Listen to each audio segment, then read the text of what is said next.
Once you hit 40, your body has less free testosterone. Here's the good news. Nugenix, the #1 selling testosterone booster at GNC, has changed the game again for men over 40 with Nugenix Total T, their most powerful man-boosting formula ever. And guys all over America are raving about it. Jeremy P. says, this is the best product I found to raise T levels. I plan on using the product for the rest of my life. And how about Shane D? He says, I had no drive and was tanked out at the end of the day. After 3 months, my energy level is through the roof. I work out like most 19-year-olds. I am 47. Guys over 40, you need Nugenix Total T. And right now, you can get a complimentary bottle. Just text BREAK to 42424. It's the #1 selling free testosterone booster at GNC. But you can only get your complimentary bottle by texting BREAK to 42424. That's BREAK to 42424. Text BREAK to 42424. So as you graduate and head out into the world, there's only one thing that you need to know.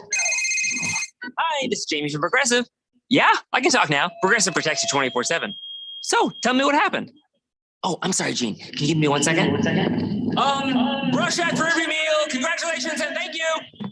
Sorry about that. I'm back. So tell me about this fender bender. Contact us 24/7 on the phone, online, or on the mobile app. Progressive Casualty Insurance Company and affiliates, covered subject to policy terms. Public service announcement from Summit Male Medical. Guys often confuse erectile dysfunction with low testosterone. They are two different issues with two separate treatments. ED is simply a blood flow issue. Low T is a health issue. Symptoms include lack of muscle mass, gaining a few pounds, low energy, irritability, low libido. At Summit Medical, we treat both because we're experts at both. We've been here in the Valley since 2008. We've treated tens of thousands of patients, not only from here, but all over the country, coming to us specifically. And compare our pricing with others. We are the low price leaders. And combine that with the most experienced staff in the business for ED and PE treatments, and that is an unbeatable combination. We dare you to compare. Please do. So if you're having intimacy issues, please let us show you how we can help you tomorrow if you call today. 480-398-1000 or go to summitmalemedical.com. It will be the best call you ever make. When it comes to covering the high school sports scene in Arizona, AZ Preps 365 has all the answers. Every Saturday morning from 8 until 10, they break down games, interview the newsmakers, talk with coaches from around the state, and stay up to date with what's happening with prep athletes and breaking news from the Arizona prep scene. It's AZ Preps 365, 8 till 10 Saturday mornings on 1580 and 99.3 The Fanatic, and always on at 1580thefanatic.com. KQFN Tempe. Also transmitting on K25CD Phoenix at 99.3 FM and K240U Fallon Hills at 95.9 FM. All right, people, settle down because it's time. Time for what? Showtime. When does it start? Right now. 3, 2, 1. Let's get on with the show. Let's do it.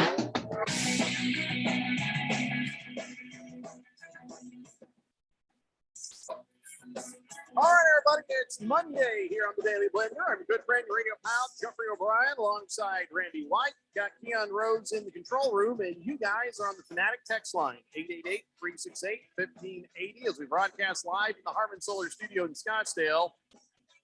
So I had an idea of the way the show should go, you know, and then DeAndre Hopkins had to come along and screw it up for everybody. Yeah. Way to go, D-Hop. Yeah. Nicely done. Yeah, well. Now we got to talk about this. Do we really have to? I mean, I know, Yeah, seriously, we do do, we we have do. to? Do We we have to do. talk about it? We All right, do. D-Hop got We busted do. for PEDs. Yep. Moving right along. Yep.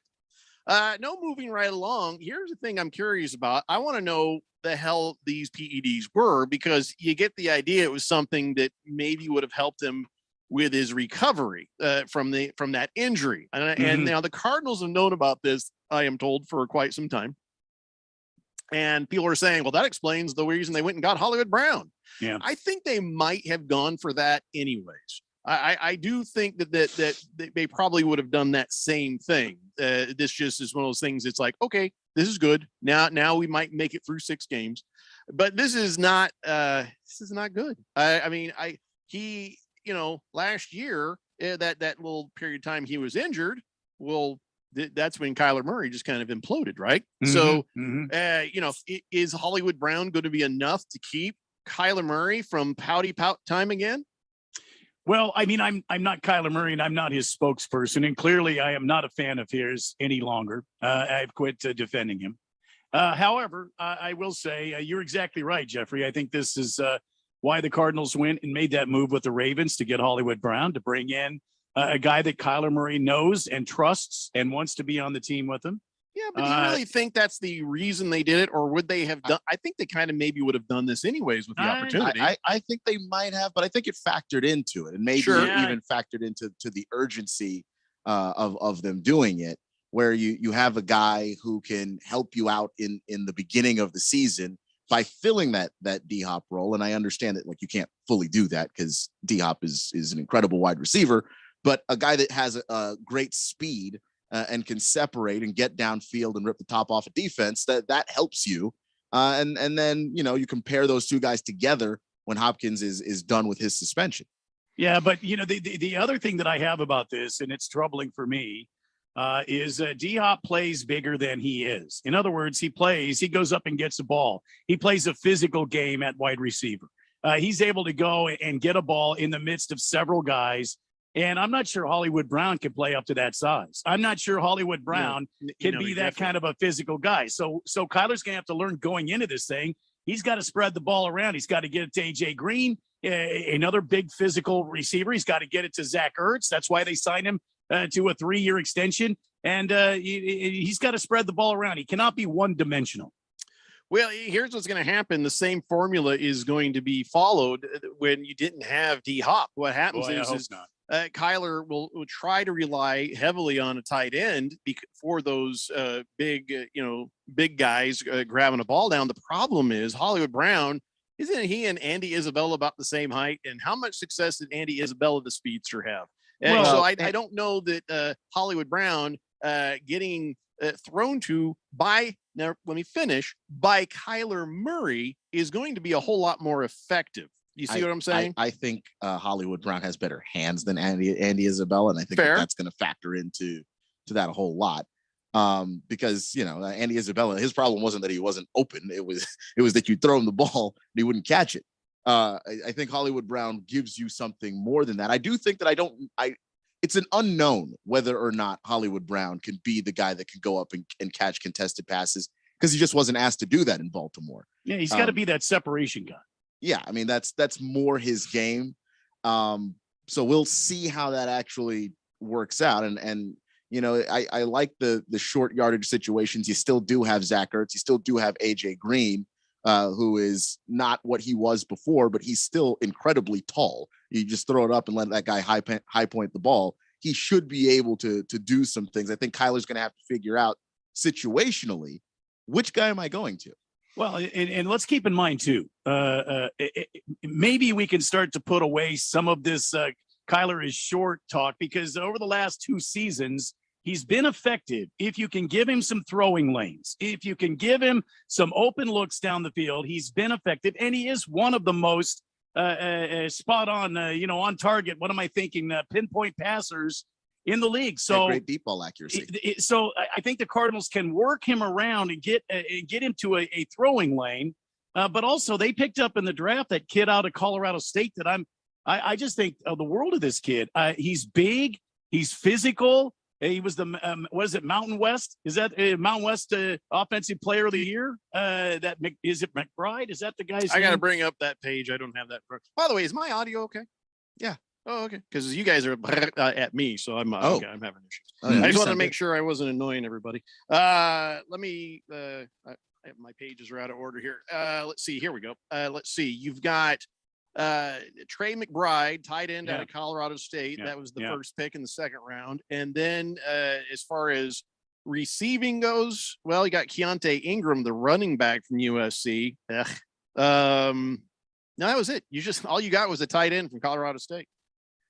So basically it's down to McBride and Ertz. Everybody else, there was offensive line, cornerback, edge. That's it. Well, McBride is the guy I was talking about. I think this kid is going to be something special if the Cardinals can get him out there and use him effectively and responsibly. And McBride is, he's not a great blocker. So he really is here to be a giant wide receiver. Like that right. is what they drafted him to be, and he's good at that. So he can help. gotta point something out. Deebo Samuel is 6 feet tall, and he's kind of physical, right? He's very physical. So- I would love to have him on the Cardinals, but who in the hell? What would you have to There's give no up to get him? way. Exactly. Yeah, the 49ers are Nobody going to had give enough. up Deebo Samuel on the Cardinals. Nobody had enough, and I almost think the 49ers liked it that way because Deebo's making noise. They say, okay, and here's what we want, and it plays to his ego that nobody could offer enough to get him out of there. And so now the 49ers can turn back to him and just deal with him their way, or, because where is he going to go otherwise? It's the same situation that the 49ers have with Jimmy Garoppolo. His contract is too expensive. Nobody wants Garoppolo. Nobody wants that $25 million. And so there he will sit either behind or in front of Trey Lance. So, the 49ers, they're either very smart that they've painted themselves into a corner, or it looks like they painted themselves in a corner when they've painted these players into a corner. I'm not sure which yet, but all I know is the price is too high on Deebo Samuel, but he would have been a pretty damn good person to bring in to the Arizona Cardinals, especially understanding what's happening with DeAndre Hopkins. You know what I'd have done? I said, hey guys, how about a trade? You won't get your guy for 6 weeks, but D-Hop for Deebo Samuel.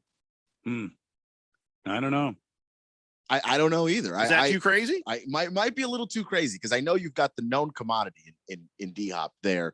I would like to pair those two guys together. I'd hate to lose D-Hop to get Deebo. But isn't Deebo a known commodity himself? I mean, if he's not, then how dare the 49ers ask for 2 first-round picks for that guy? He is. But I think one of the other things that caused a lot of teams to back up and say, okay, we're not going to give you the farm for Deebo Samuel is what we know Deebo for doing is being a great receiver and a great running back. And if he doesn't want to do the running back side of things, is he a great enough receiver to warrant us giving all of this stuff up? That seems a little bit more unknown. And the Niners are not going to move off of that. They're going to keep their price tag because they kept their price tag for Jimmy G. Horrible. I think it's a horrible way of looking at it because if you're a great receiver part of the time, I think you're a great receiver all the time. And maybe tell Deebo, okay, Deebo, we're not going to make you run. Let's see how you do. The 49ers should have said that to him right up front. You know what, Deebo? You're right. You get to be a wide receiver until we determine that you also need to be a running back. We'll give you your shot. We'll give you the field. Go ahead. You're a wide receiver until we all get together and agree, yeah, we got to add that running back part in there to be successful. Then I think Deebo would appreciate that, and the 49ers wouldn't be in the mess they're in now. And I 100% understand why Deebo doesn't want to be a running back. He wants to be a wide receiver. The lifespan for a running back in the NFL is what, 3 years? Something 2 years? Like that, 3 or 4, if you're lucky. And then when the closer you get to 30, the more you're done. Right. So anyways, back to DeAndre Hopkins. The only thing we know is busted. By the way, isn't a 6-game suspension, isn't it indicative of a second-time offense? Or it's just I thought it was usually 3 games on the first offense. Has D-Hop been busted for PED before? I don't think he has. I don't know that. I was trying to find that out because it seemed a little steep to me. Don't they automatically send this to be retried, or what do you call it? There will be an appeal. There will be an appeal. And generally what happens is they knock a couple of games off the appeal. And so instead of 6, it's going to be probably 4, maybe 3 if we get some good luck here. And look, this is a bottom line. This is a big blow for the Arizona Cardinals. Big Red is without, one of their top weapons. Dare I say, one of the best receivers in the league. You dare. And I'm not going to, woe is me. Oh, this is the Cardinals' luck. You know what? This happens throughout the league to other teams. And we just have to, we got to man up and get through it. And we'll see how we respond. And if you can make it through those first 6 games, on the other side of that, you've got a season with a guy who's coming in a little bit fresh, to help close out the season. By the way, according to Pro Football Focus, Hopkins' appeal has been withdrawn. So the suspension at 6 games is final. Well, Big George is saying there is no appeal in this case. Per Adam Schefter, he withdrew the idea and accepted the suspension. So, wow. By the way, this whole man up idea, wow. Yeah, I got to tell you, if there's anybody who can man up, it's Kyler Murray, because he sure showed us what he needed to show us when Hopkins was out last season at the end of the season. Oh, he jumped up. He was a leader of men. He didn't pout at all. He got up there and says, come on, boys, follow me. We're going to do this. Didn't blame I did. Didn't blame anybody, accepted responsibility every time there were shortcomings. Boy, that Kyler Murray. That was no, Randy, that's a lot of sarcasm. I mean, that was like, I was worried that maybe I'd gone senile or something. Oh, no. You guys knew something that I didn't know. I was actually just watching Cardinals games through the twilight zone. That's what happened. Is that what it was? Yeah. So, but here's the thing. I think that Kyler will be okay because he's got Marquise Brown. That he's got something he wants. His little boo-hoo mood is going to be appeased a bit. But what you won't get out of this is wins. And then you'll get boo-hoo Kyler back again. I mean, we'll have to wait and see. I'm not one to prognosticate the season before we start playing the games. I like to dabble in a little prognostication, but I do like to wait until the NFL puts out the actual schedule before that happens. Sure. So that's coming around the corner pretty soon. May 12th, I believe. May 12th is when it comes up. So the first 6 games, we'll take a look at what that looks like, and we can. Of course, I'm going to pick the damn Cardinals to win every damn game. And that's just the bottom line. That's just what I do. That's the kind of Cardinal fan that I am. I don't care. Good fan. Absolutely. I don't care what you guys say. I'll pick the Cardinals to win every damn time.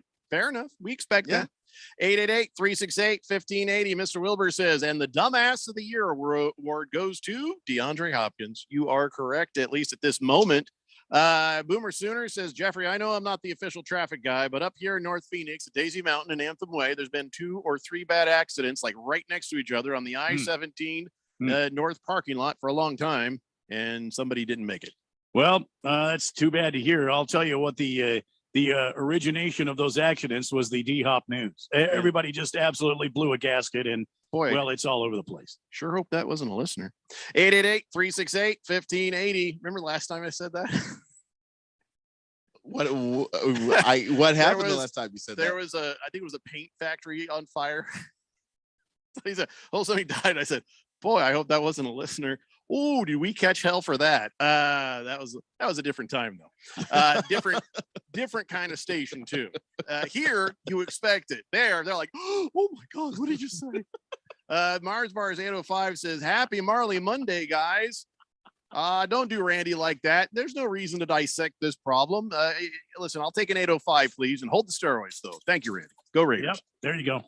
Han Jolo says, hey, howdy, fellas. I don't feel bad for the Cardinals or D-Hop at all. He could have asked team doctors before taking anything to be safe. Yeah. And now the Cards are going to be, they're not only going to finish bad, but they're also going to start bad. Well, I don't know how they're going to start or how they're going to finish. They'll have 11 games or 10 games, 11 games, something like what the hell? How many games they have again? 17, 20, 25. How many games they have now? Oh, the league would love for 25. The majority of the season, they'll have DeAndre Hopkins, should there not be any injuries. And we'll see what happens. But I appreciate that input. Thank you very much. Quitter Kaler says, I was out of town, so I wasn't able to text in how terrible Hollywood Brown trade was.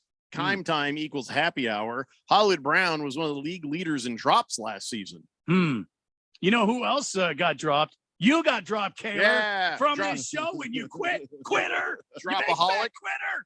Yeah. You got to wait a second because the sound has to go up quite a ways to reach him in his giant bulbous head. Oh, my God. Donnie says he's got to go through a couple layers. I believe the ionosphere is going to be. Donnie says, it's okay, boys. Cardinals have Zach Ertz replace D-Hop. That's true. Blissful Hayes says, you are definitely annoying. Cardinals should sign Antonio Brown. Okay. Thank you. I don't know what they've got his cousin. I don't know what they need the actual head case himself for, but all right. I don't know why they're annoying. He says Baby Yoda is probably going to request a trade now. I hope so. I doubt it. They gave him a plaything. They gave him like, shiny, here's my keys, little Baby Yoda. And then Kyler's like, my keys brown. And that'll keep him happy for a second. Then as soon as he starts losing, he's going to say, they're trying to embarrass me again. Big George says, happy Monday. Well, now we know why the Cardinals made that trade for Hollywood Brown. Makes perfect sense. King Kitten says, to avoid the accidents on the I-17 and Anthem, take Carefree Highway to New River and go north to the freeway. That'll save you some time. With traffic, I'm King of Kittens. Hey, King of Kittens. All right. New bit on the show. Well done, King of Kittens. Yeah. Of course, now Boomer Sooner is going to lose his mind because we don't give him a bit. Well, he's Boomer Sooner. Yeah. I kind of like Does he it. need a bit? I'd like aggravating him, actually. So, all right. The only other thing about all this is Cliff Kingsbury says, we really feel like Hollywood Brown fits into what we do. No, he doesn't. No, I mean, he fits into what you say you do. Yes, he does. We just haven't actually seen you do it. So, and we haven't seen him do it. So we'll have to see. It's just that you run the ground rate, man. There's a lot of running ground rate in this offense where we're supposed to see the ball in the air a lot. Ground rate offense. Ground rate. Yeah. So Nice. I don't know if this is good news or bad news, but I'll let you decide, Randy. Cardinals have re-signed Charles Washington. That's right. Safety Charles Washington is staying an Arizona Cardinal. Thank God. I mean, in the light of all the bad news we've had today, Charles Washington remaining on with the big red machine. Are you kidding me right now? You know, I should have done. That just made my entire afternoon. Thank you, Charles Washington, wherever you are, for re-signing. Who the hell is Charles Washington? Yeah. So what I should have done was just said Charles Washington's resigning and make you tell me who the hell he was. But actually, he's pretty good. He's been on special teams and he's recorded 22 tackles and a forced fumble for the Cardinals while on special teams. How about our special teams is going to be booming this year. Your season is saved. Yeah. By the way, Steve Keim, when they asked about Kyler Murray, says, we'll try to get something done. There's some confidence for it. Okay. So we're just guessing. That's what's going on. Get something done. All right. Whenever you Thanks, get around to it. It's on my to-do list. If I could find my to-do list. I'm drunk a lot, Sorry, Randy. I really am sorry. Felicity A says, never heard of Charles Washington. Boomer says, Jeffrey, that's okay. Let King of Kittens have his own bit. That's fine with me. I'm not upset at all. I'm comfortable in my manhood. I'm comfortable being out here in the audience as one of the fourth dimension. I'll just chime in from time to time. Nobody else gets their college fight song sung to them, Boomer Sooner. You're the only one. And the reason this is happening to you, Boomer Sooner, is because you don't know who Charles Washington is. Mm-hmm. We got to take a break. When we come back, let's go ahead and talk about all the other stuff that happened in the draft over the weekend. A lot of things came into picture. CBS Sports has given us our draft grades as well as all the other networks. But since, we're CBS, we're going with CBS Sports. And we're going to talk about that when we return. It's a Daily Blender here on 1580, The Fanatic. This is Brent Musburger's Action Update on 1580 and 99.3 The Fanatic. Heads up, sports bettors. Right now, you can try VSiN All Access free for 30 days with no credit card required. Visit vsin.com/free month to sign up now. NBA playoff basketball tonight. The Phoenix Suns are opening up their second round matchup as they play host to the Dallas Mavericks. Phoenix goes into tonight's game sitting as a 5.5 point favorite. The over-under has been set at 214.5. During the regular season, the Suns had a lot of success against the Mavericks. They swept the season series 3-0. That's one of 2 NBA playoff games tonight. The other taking place in Miami, where the Heat are hosting the 76ers. Miami, a 7.5 point favorite, over under at 208.5. For the latest odds all the time, visit vsin.com. I'm Matt Pauley on Arizona's sports betting station, 1580 The Fanatic. Hi, this is Nick LaCapria with the Daily Sports Quiz. In the history of the National Football League, can you name the very first NFL team to select 4 future Hall of Famers in one season? That answer is coming up on the Daily Sports Quiz. Nick LaCapria's Daily Sports Quiz brings you 8 different questions from the world of sports each day. If you want even more questions from the world of sports, visit Nick LaCapria's new website, sportstrivia.org. You can test your sports trivia knowledge and get answers to some great questions from the world of sports trivia. Sportstrivia.org. It's free, it's fun, and it's challenging. If you like the Daily Sports Quiz, you'll love sportstrivia.org. The answer to today's Daily Sports Quiz: name the NFL team that made history by signing 4 future Hall of Famers in one season. The Pittsburgh Steelers. They signed Lynn Swann, Jack Lambert, also John Stallworth and Mike Webster, all in 1974. I'm Nick LaCapria with your Daily Sports Quiz. Parents, do you want your child's shoes to fit perfectly?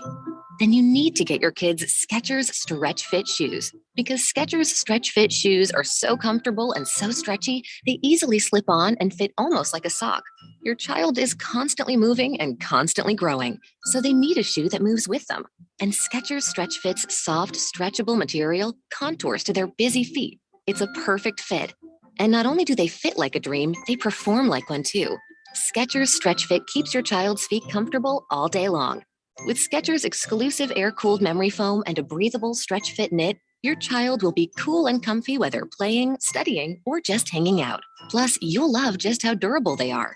Stretch Fit is designed to take everything your child can throw at them. And if they get dirty, just pop them in the washing machine. It's that easy. Give your kids perfect comfort that adjusts to them with Skechers Stretch Fit shoes. Find them at a Skechers store near you, Skechers.com, or wherever kids' shoes are sold. When it comes to covering the high school sports scene in Arizona, AZ Preps 365 has all the answers. Every Saturday morning from 8 until 10, they break down games, interview the newsmakers, talk with coaches from around the state, and stay up to date with what's happening with prep athletes and breaking news from the Arizona prep scene. It's AZ Preps 365, 8 till 10 Saturday mornings on 1580 and 99.3 The Fanatic, and always on at 1580thefanatic.com. You can hear the grunts of pain. You can smell the workout sweat. You can feel the muscles straining. And even if you can't, we can. And that's all that really matters. NFL training camp. Rumbling, bumbling, stumbling. Here we go. It fills the senses. Well, everyone's but yours. You got the latest info, insights, and breaking news here. Respect what it is we're doing here. On your home for the NFL, 1580 and 99.3, The Fanatic.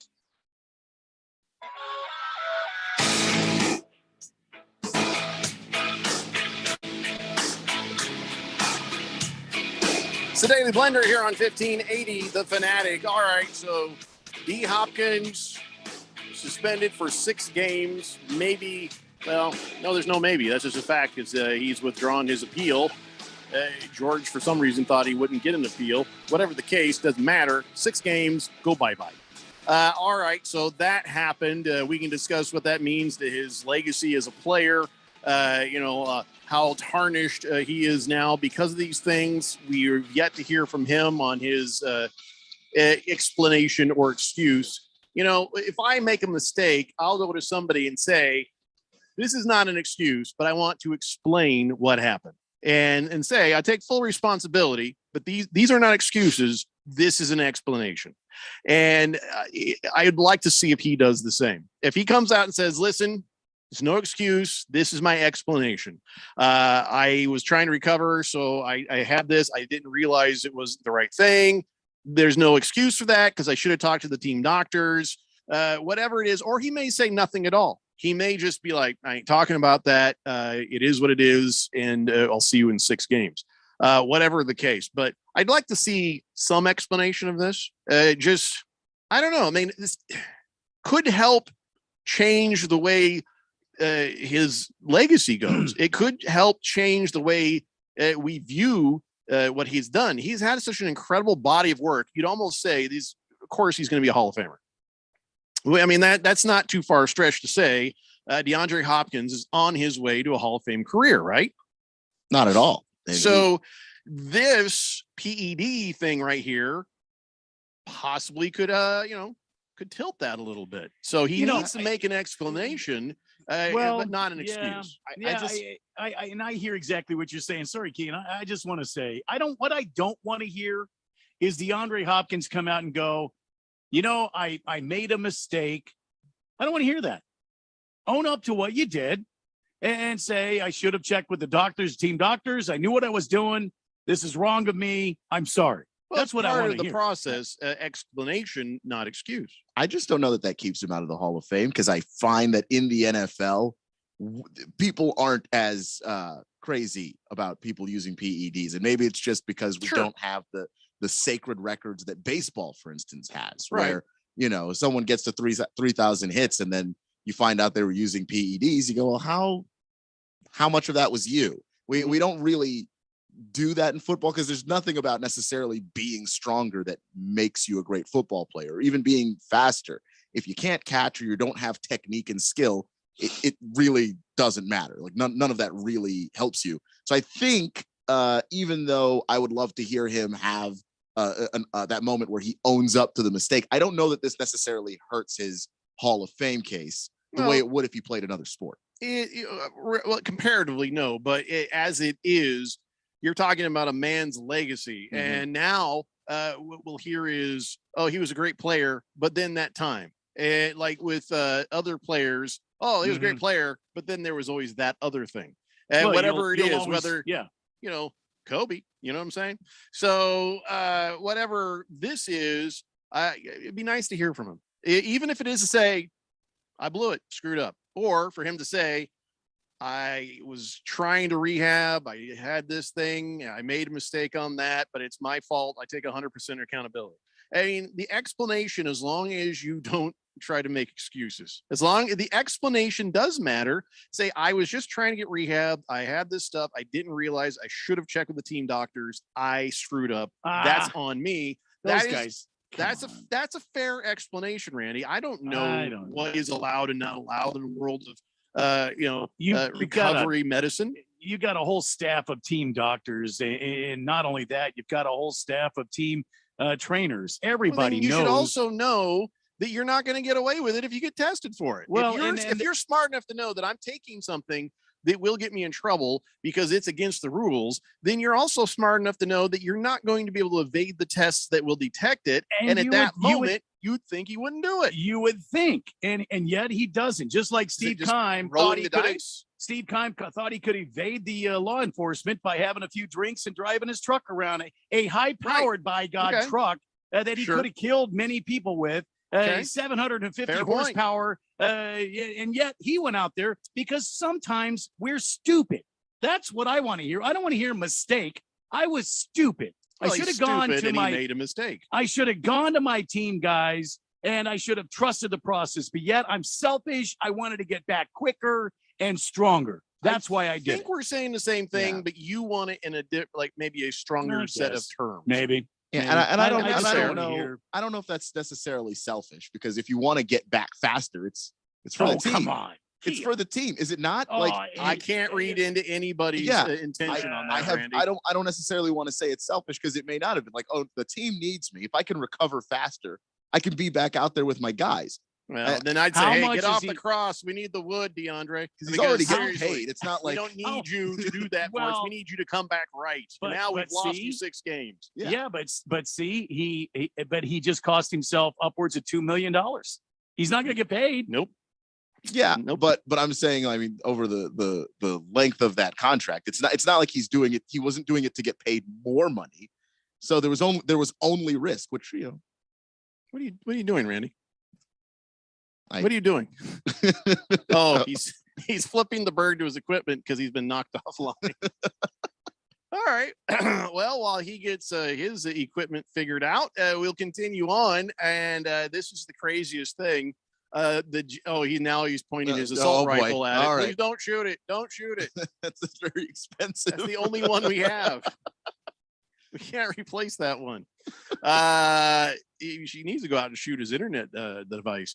So the draft, everybody is saying universally that a team that generally can do no right did no wrong in the draft. That's right. They are saying that the Jets have won the draft. Well, they should, because they had some picks. You know what I'm saying? But yeah, I mean, that is the team that is said to have had the best draft, according to USA Today, according to the ESPN, according to the Sporting News. The Sporting News says, we gave the Jets a perfect A+, along with the Ravens and the Eagles. The Chiefs, the Packers, the Cowboys also got a solid A. NFL.com says, yes, the Jets draft. ESPN said the same thing.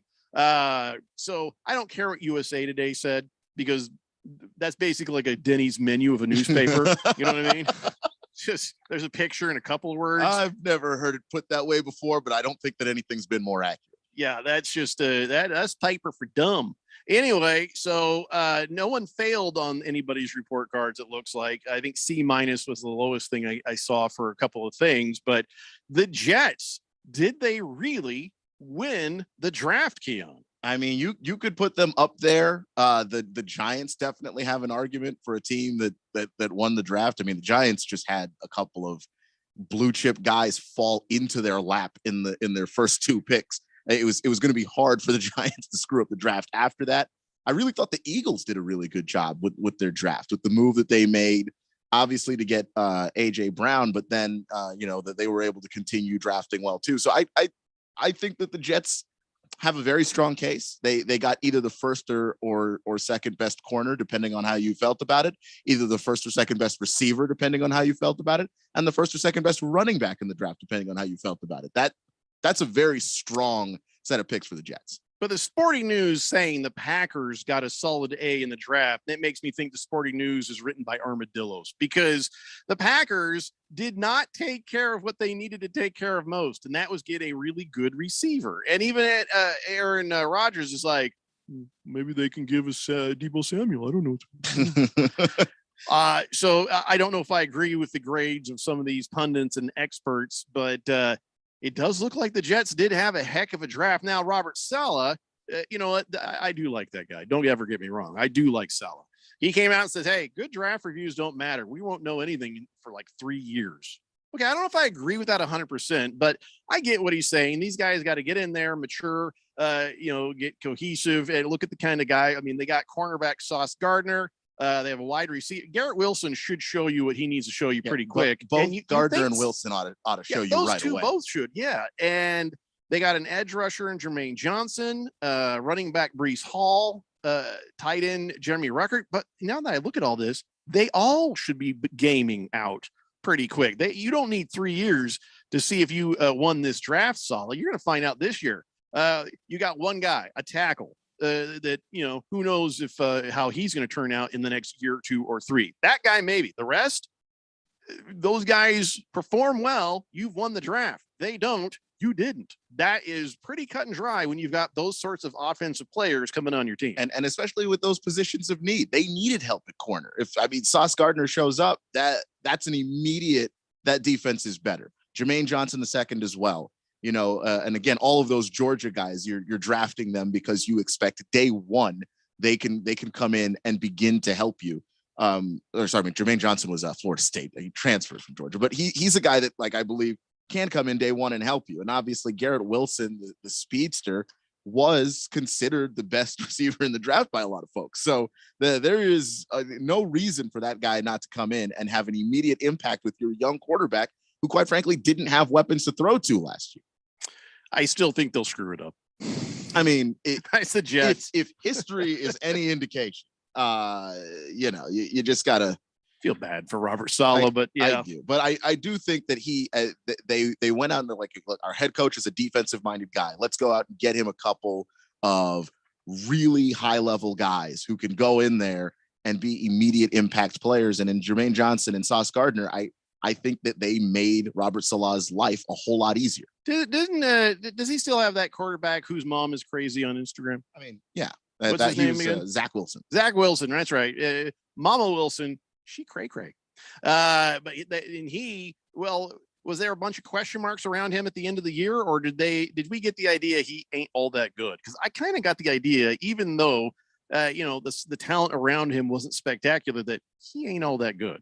I think that there were still some question marks. He just it's hard to say that he's not all that good when you're throwing your I did it with my mouth in English. See how easy it was? I mean, it was simple to say, but I don't think it's hard to actually, or it's easy to actually, be correct about after 1 year of a quarterback when his most talented receiver is Jamison Crowder.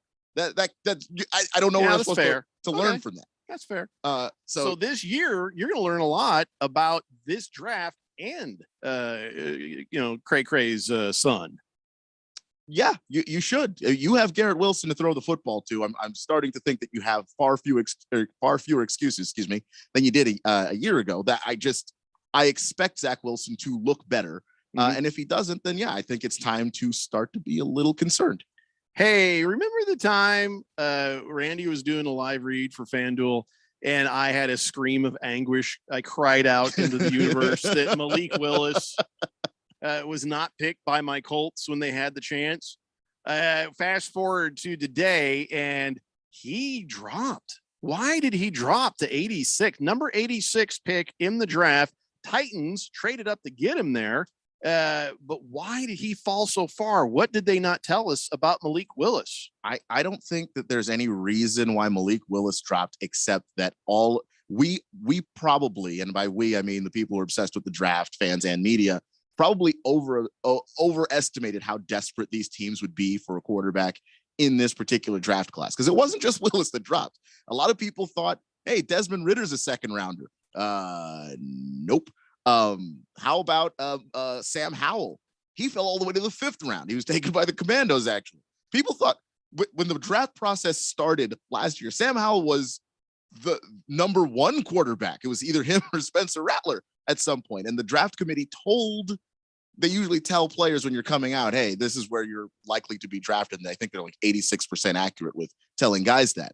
So Sam Howell jumped into this draft thinking I might be a 1st or 2nd rounder, fell all the way to 5th. All of these quarterbacks ended up falling. And so I think that just a lot of these teams were like, nope, we're not really going to take a chance on any of these guys this year because we do have major question marks about each and every one of them. All right. Well, back to Malik Willis. He went to the Titans. Would have liked to seen him on the Colts as a project to be behind the Matt Ryan. But this gives me a little bit of insight into why they passed. Jim Irsay has come out and said that he sees Matt Ryan as a multi-year acquisition. I sure hope so for their sake. You still could have drafted Malik Willis and brought him along behind Matt Ryan. I still don't understand the idea of not bringing in this quarterback when you have the chance. And Matt Ryan, he's getting older. And, who knows what's going to happen in the course of this year, let alone the next. But I guess he's probably Irsay's like, well, if Matt Ryan breaks down this year, then we'll have next year where we can grab a quarterback out of that draft. So that's probably what he was thinking along those lines. And if you were going to take a project quarterback this year, this would have been the year to do it. That's what I thought. Where the guys in this draft, I don't think the guys in this draft were necessarily the quarterbacks were necessarily bad. There just weren't any A++, slam dunk guys. So you were able to take a chance on a guy who could potentially become a starter given enough time. And the Colts are almost never bad enough to draft that kind of guy. That would have been the moment to do it. And I don't know. I don't know. CBS Sports gave my Colts a B grade. Said that the Colts had a very Chris Ballard draft. Long, high caliber athletes galore. Some aren't fantastic football players yet, but typically starts in the NFL are high caliber athletes. And I guess whoever wrote this liked Jelani Woods. And by the way, we got Rain Man. This was fun. Colts got Rain Man. The Commandos got Chris Paul. They drafted Chris Paul. I had to double take when I saw that on the TV. Hey, what the hell? I was like, is he a multi-sport athlete? No, he's a lineman.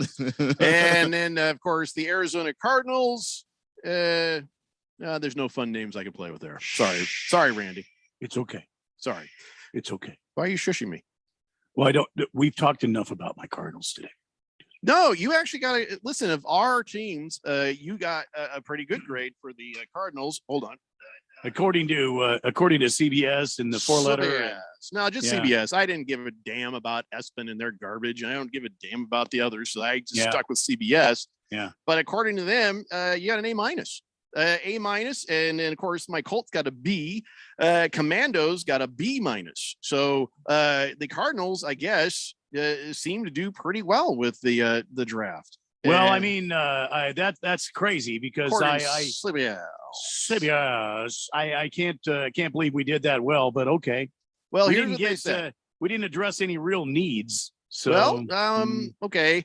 Yeah, it was odd to see 3 edge rushers, but you got Trey McBride. They gave that a B+. Cameron Thomas, the edge rusher from San Diego State, B+. Okay. Got an A for the edge rusher from Cincinnati, Myjai Sanders. You got a C+ for Keontae Ingram, a running back out of USC. He's really good. Why'd they ding him for that? Why do you only get a C+ for Keontae, sorry. I'm not actually sure because I mean, in the 6th round, I think that's pretty solid value for Keontae Ingram. I could not tell you exactly why. Also in the 6th round, you got Lakutis Smith, Lucutus aboard from Virginia Tech, the O-lineman. He got a B+. So that's what we'll call him, Lucutus. Christian Matthew in the 7th round from Valdosta State, C+. You got a C+ for Jesse Lucada, edge rusher from Penn State, and then you got an A for Marquise Hayes. So I don't know what I don't know. They saw that we don't, but I don't need you to do that. He just now gave me the time thing. Turn that goddamn thing off. What are you talking about? Yeah. Anyways, I'm talking about your team, Randy. Don't usher me off the stage like I'm that. I'm not actor. trying to usher you off. I'm doing what you asked me to do, Jeffrey. Who's that? If it's 2 minutes or more past, go to break time. You want to hear the 60 minutes. Who's that actor that got kind of like yanked off the draft stage? What was that guy? Marinero? What the hell was that Ed guy, that Ed Marinero? He just went on. Yeah. What show did he used to be on? I don't remember. Marinero, wasn't he on Hill Street Blues? Oh my God, was he Hill Street Blues? I guess we should look it up when this damn ticking's not happening. Yeah, maybe. Let's take a break. When we come back, we'll talk a little bit more about how the Cardinals and how the Colts and how the Washington Commandos did. Plus, you guys want to hear from you. Tell me, how do you think your team did in this year's draft? It's the Daily Blender here on 1580, The Fanatic. And now an important message from music superstar Willie Nelson. I've been fighting for legalization of the one thing that can bring comfort to millions. And of course, I'm talking about Skechers.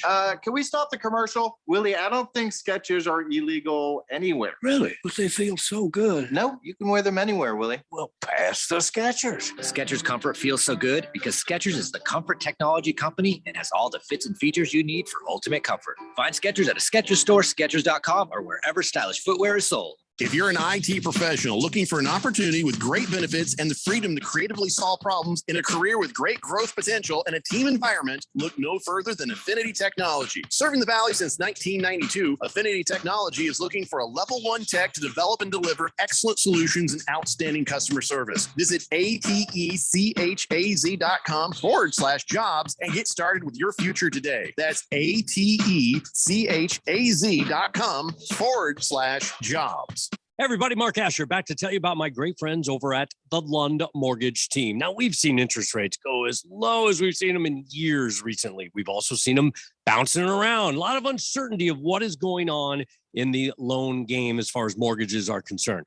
That's why I lean on my friends at the Lund Mortgage Team. They have been in business for 20 plus years here in the Valley. They only lend in Arizona.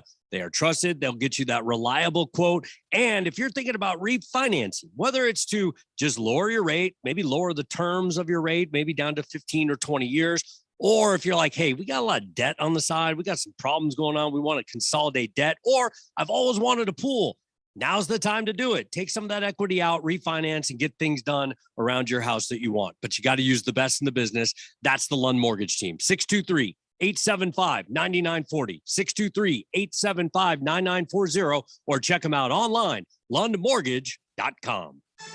Market Wrap host Mo Ansari talks about the dangers of emotional investing. There's two things that people sell. One is greed and one is fear. Whenever you buy either one of those, you're going to end up getting burned because they are the epitome of emotions. And you've heard me say, whenever emotions take over, you're in trouble. If you don't want that to happen to you, give us a call. We'll be more than happy to do an objective evaluation of your portfolio to find the right degree of risk, what you have in your portfolio, what you should have, depending on your age, depending on your emotional makeup, depending on your financial makeup, depending on what your objectives are. All of those things go in to determine the correct balance of portfolio. We'll do that for you. It is free. You have to at least get started. If you're ready to get started, call pound 250 and say, talk to Mo, or go to compact.com and click on the Get Started button. That's COMPAK.com. Compact Asset Management is a registered investment advisor, funds custodian, Fidelity Institutional Wealth Services, member FINRA, SIPC. Download the Fanatic app. News, scores, social media updates, and more on your smartphone, on your tablet. The free Fanatic app, available at the Google Play Store or the App Store, and at 1580thefanatic.com.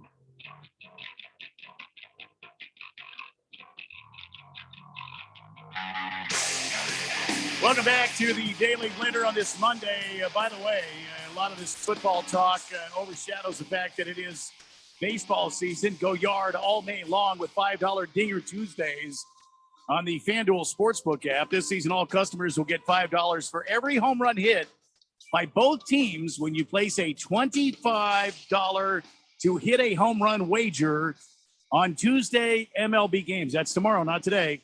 Tomorrow. This is Monday. Tomorrow's Tuesday. And the best part about Dinger Tuesdays is even if your bet loses, FanDuel will pay you $5 for every home run. So what are you waiting for? Pick your home run hitter and turn big swings into big wins. Listen, the Diamondbacks were in St. Louis taking on the Cardinals. There's a lot of home run possibilities there. I mean, you got Goldschmidt. You got the third baseman, Aaron. I can't think of his name right now at the top of my point. Hey, how about the Mets? Their best record in baseball. Home runs. You want to talk home runs? Let's talk Aaron Judge.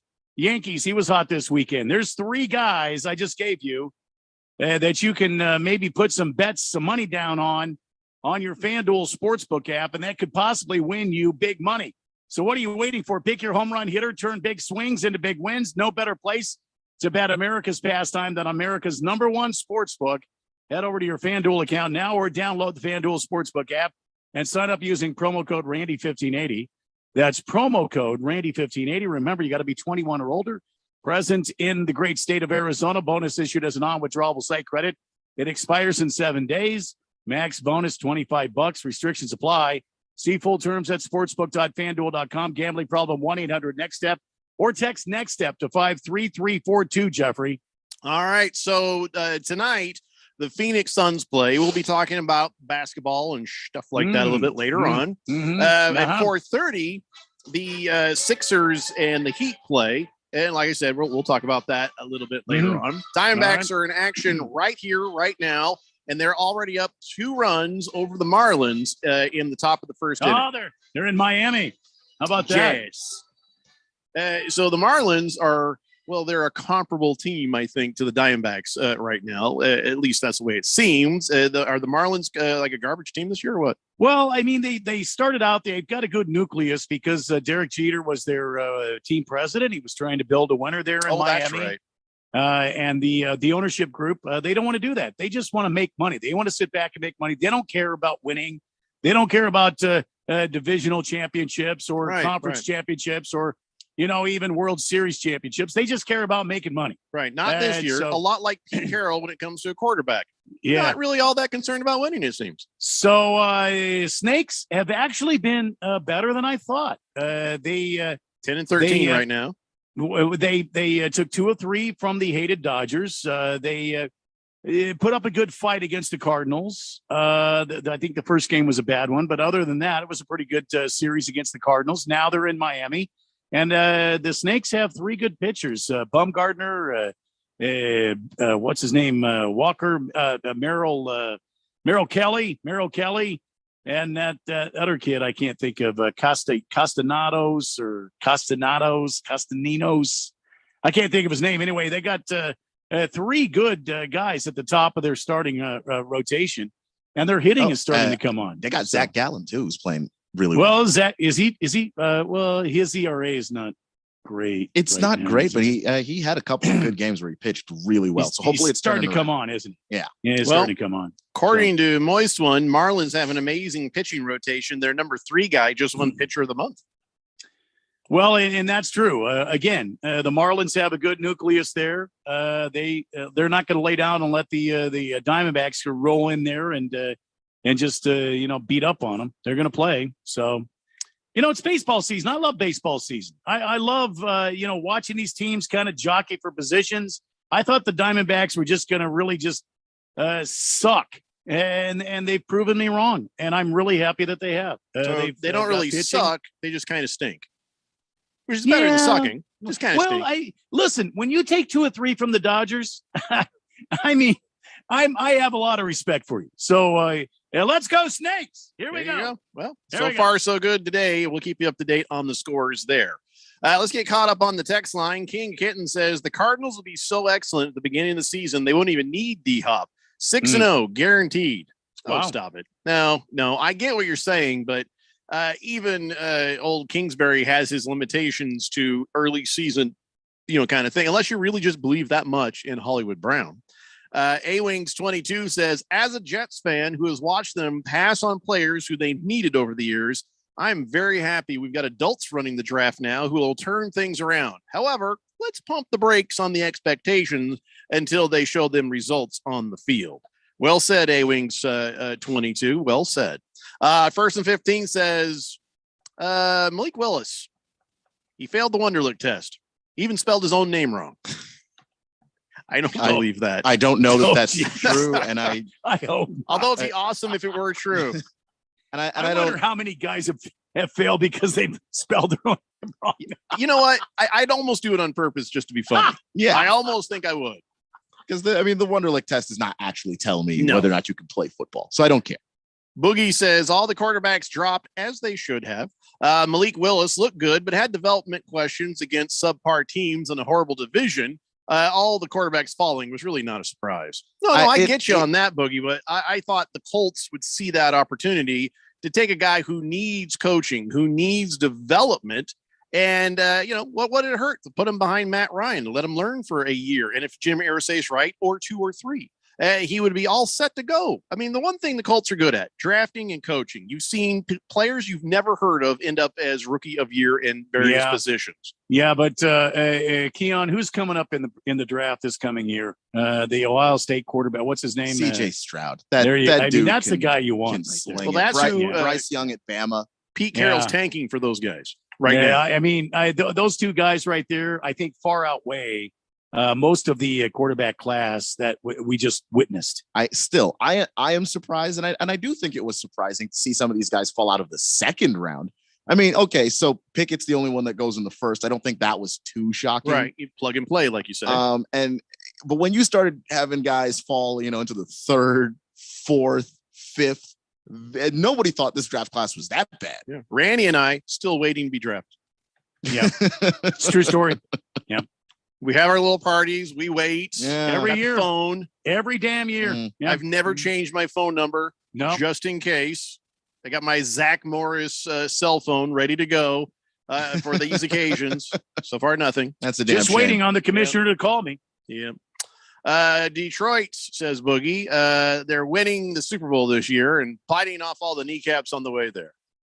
Boy, I hope that listen. I hope that was Detroit actually an well. answer to the question: does Boogie do drugs? I hope Detroit. Come on. I think that Detroit had a really good draft, though. I don't know. I mean, obviously they're not winning the Super Bowl, but they had Aiden Hutchinson fall into their lap at 2. They had Jamison Williams, who they traded back into the first round to go get. When that guy recovers from his ACL, he's got Tyreek Hill speed in terms of how he separates from people. And I like that in the third round they got the safety Kirby Joseph out of Illinois. That's the second best safety in the draft. That was the thing for me, Keon. Detroit making moves. Yep. Detroit making moves to move back in to try to pick up. I mean, that showed to me that there is life. There is a pulse there in Detroit. Detroit is ready. They are willing. They're able to destroy the careers of any young man coming out of college. And they are doing what it takes to prove it. Gosh. And you know what? So are the Jets. I got to order my Detroit hat, by the way. Yeah, you do. So Mike Tomlin, of course, is, I love how he tries to be diplomatic, but let's be serious. You got Mitch Trubisky and Mason Rudolph. He goes, yeah. Well, Kenny Pickett certainly has a chance to start week 1. Who the bleepity bleep bleep do you think you're kidding, Tomlin? Who do you think you're kidding? Of course he's starting week 1.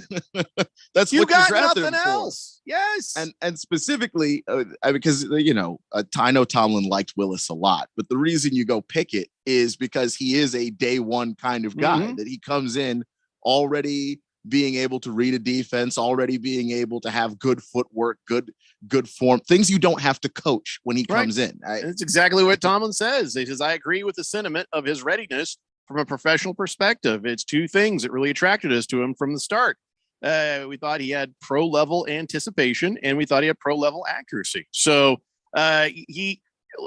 he's starting, and he's probably going to be the Steelers quarterback for a couple of years. So everybody just get used to it. And Tomlin, stop acting like you don't already know that too. If you're Mitch Trubisky, what are you feeling like? Packing, just kind of being ready for anything.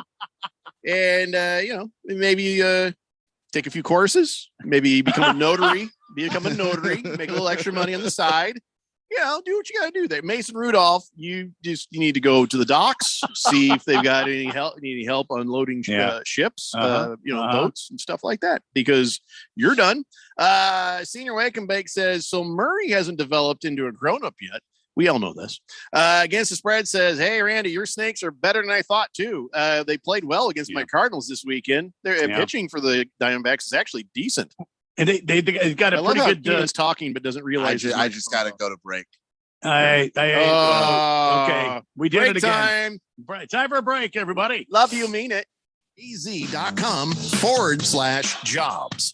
Join Choices for the annual Walk for Life, May 6th and 7th at Dream City Church in Glendale. The weekend kicks off with a concert by Jordan St. Cyr. Then hear a powerful message from Dr. William Lyle, OBGYN. Admission to the concert is free with a suggested donation of diapers and wipes. Then on May 7th, join with hundreds for the Choices Walk for Life. Check-in is at 7:30. The walk begins at 9.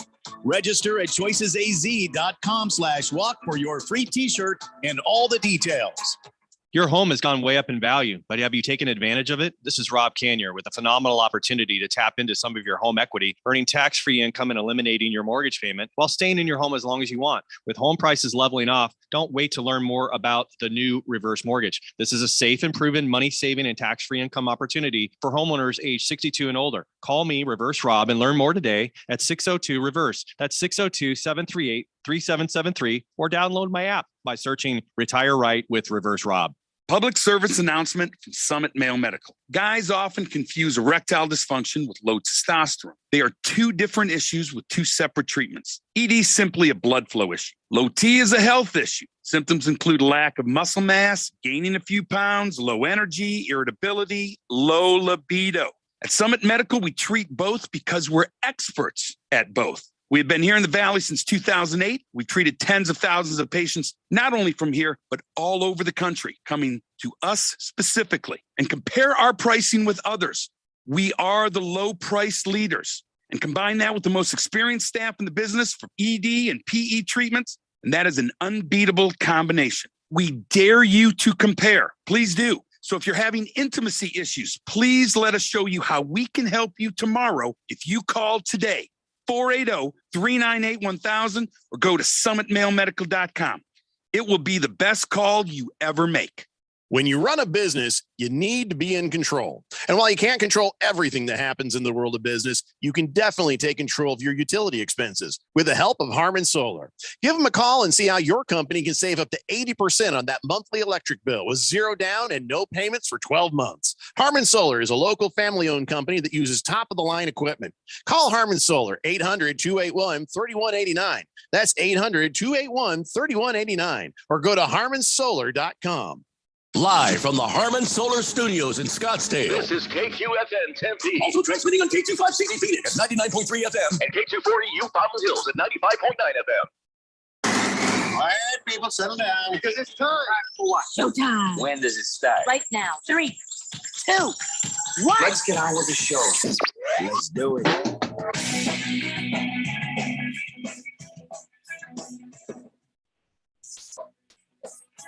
All right, everybody, it's 4 o'clock here on the Daily Blender. Good Brain Radio House, Jeffrey O'Brien, alongside Randy White. Got Keon Rose in the control room, and you guys are on the Fanatic text line, 888-368-1580, as we broadcast live in the Harmon Solar Studio in Scottsdale. We're just talking about the draft. We already talked about the fact DeAndre Hopkins has been suspended 6 games for PED violation. Do we have to bring that up again? Well, yeah, because somebody might just be getting in their car and they don't know yet. Maybe. I don't know. I had to say something, about it. I can't just act like it didn't happen, Randy. I'm sorry. Can't we just act like it didn't happen? I just said what I had to say. We'll move on. Sorry. I'm still kind of chuckling at Mike Tomlin saying, oh, yeah, Kenny Pickett. Oh, he certainly has a chance to start. Yeah. Oh, no. I mean, I don't know. We'll see what happens. I mean, look, if he isn't starting within the first 4 weeks of the season, you may have made a mistake in the draft. That's I would not throw out the maybe on that. Yeah, Kenny 2 gloves Pickett. Definitely starting. Also, the Steelers did something, and they're just screwing with us. Okay, they have T.J. Watt and Derek Watt. They got Terrell Edmonds and Trey Edmonds. They got Carlos Davis and Khalil Davis, and now they have Connor Hayward and Cameron Hayward. Okay, they got to knock that crap off. Why are they doing this? What is this? What is the point of this? Because even Cameron Hayward's like, well, guess I have a roommate. Well, they've found a link between siblings, a link that is stronger than teammates. This link performs well, except for what do brothers do? They fight like cats and dogs a lot of the time. They beat the hell out of each other.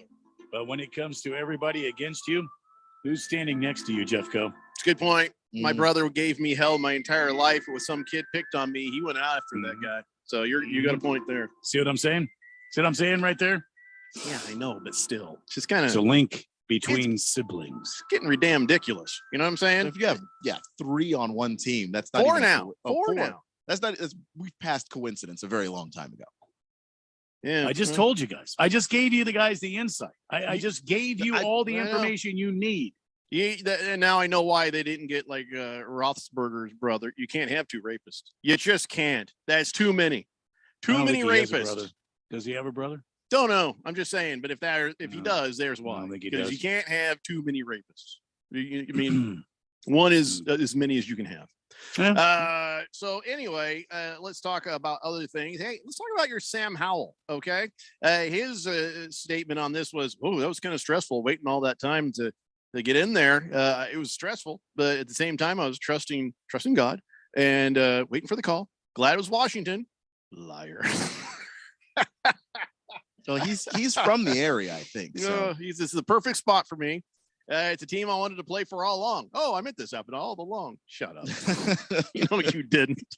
That's just, I'm going to file that under, well, thanks for being nice, Sam. Yeah.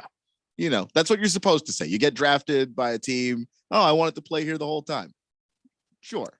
Does he want to learn from Carson Wentz? I mean, jokes aside, injuries aside, his F-ups aside, does Carson Wentz actually have something he can teach to this guy, or are you worried that he's going to learn all of Carson Wentz's, bad habits? He might pick up some, I guess, just because he does have a kind of a gunslingery mentality to him too. But I think. Did you say gunslingery? But that's a good word. I like it. Gunslingery. Yeah, I mean they both have that same mental makeup where it's just gun. Was that gun? That dude is very gunslingery. Yeah. So slingery. He might SLINGERY. He might pick up some of those habits, but I think he gets rid of the football a whole lot faster.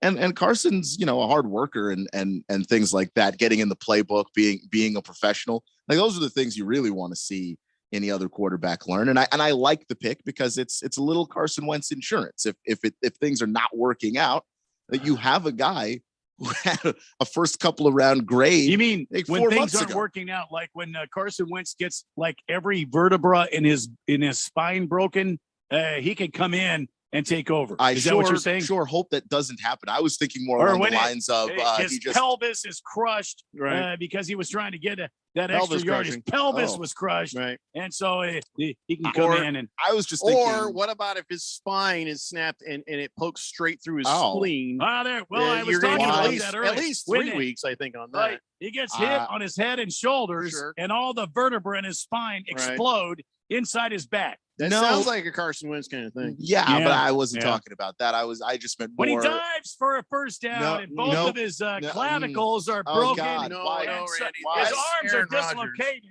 That was Aaron Rodgers. Both of his damn elbows are dislocated, and they go backwards like a turkey on Thanksgiving. Is that what you're talking about? That is not what I'm talking about. That's Aaron Rodgers. You gotta get your quarterback clavicles. Right. Nope. None of those. I just meant if Carson has a season where he was going head first on a quarterback sneak, and he ran into the nose tackle. And it shoved his head, his neck just like exploded, and his head is down in his chest somewhere. And Yeah, good Lord. That's like possible. that. No, I think we've seen that. Yeah. I think our Carson Wentz has already had that. Yeah. Yeah. Oh, has he? Okay. Yeah. No, none That of was the those. Super Bowl You season, know wasn't what? it? He's only been your quarterback for about a minute, Keon. Don't act like you know. I was talking more along the lines of if Carson Wentz just has a season where he decides to throw 30 interceptions, then his contract, it's a 1-year contract that we've got with him. Carson Wentz, you mean? It's the one good thing about the trade for Carson Wentz is that you're not on the hook for multiple years. What about when he goes Doesn't work out. quarterback dive left, he takes he dives left, and both of his knees explode simultaneously. I've seen that happen. I've seen it happen. His knees are everywhere on the field. There's one over there by this cheerleader, and another one over there by on the other side of the opposing sidelines, and they'll play catch with it and keep away. They won't let you have it back immediately. See, that's what I'm That's talking a problem. about. Carson Wentz right there. They call it gamemanship. I just think it's mean. To keep a guy's kneecaps away from him. I agree. It's just like, come on, why you got to be that way? Why you gotta Two be that rifle way? shots, both knees, bang, bang. And they make that noise too. It's frightening. People duck. It's horrible. But listen, I'm sure you've seen all the tape on Carson Wentz. You already know this. I was just talking about the turnovers, but sure, those things too. So Sam Howell is stressed out. I just thought you should know that. That's all. By the way, I really like the pick. Dictionary.com, slingery and gunslingery, not words. Oh no, I made them up. I know. That's why you should go. We're gonna put trademark them. Talk to Merriam-Webster and say, hey, can I put you need gunslingery.com and slingery.com to go. prove it's yours. See, you should grab one of those gunslingery.com. Probably just slingery.com. Talk about quarterbacks. There you go, Keon. Gunslingery.com works for that too, right? Well, I mean, gunslingery, it might be a combination of the gunsmith type of lifestyle. You know what else you should get? He should get explodingkneecaps.com. There we go. Sorry, I just looked it up. Sorry, no, Carson Wentz already has it. Sorry, sorry, he already has it. That's smart of him to get ahead of that. Hefty Lefty says Dan Campbell's ears just perked up at the mention of kneecaps. Gunslingery, normally accompanied by swashbuckling and badassery.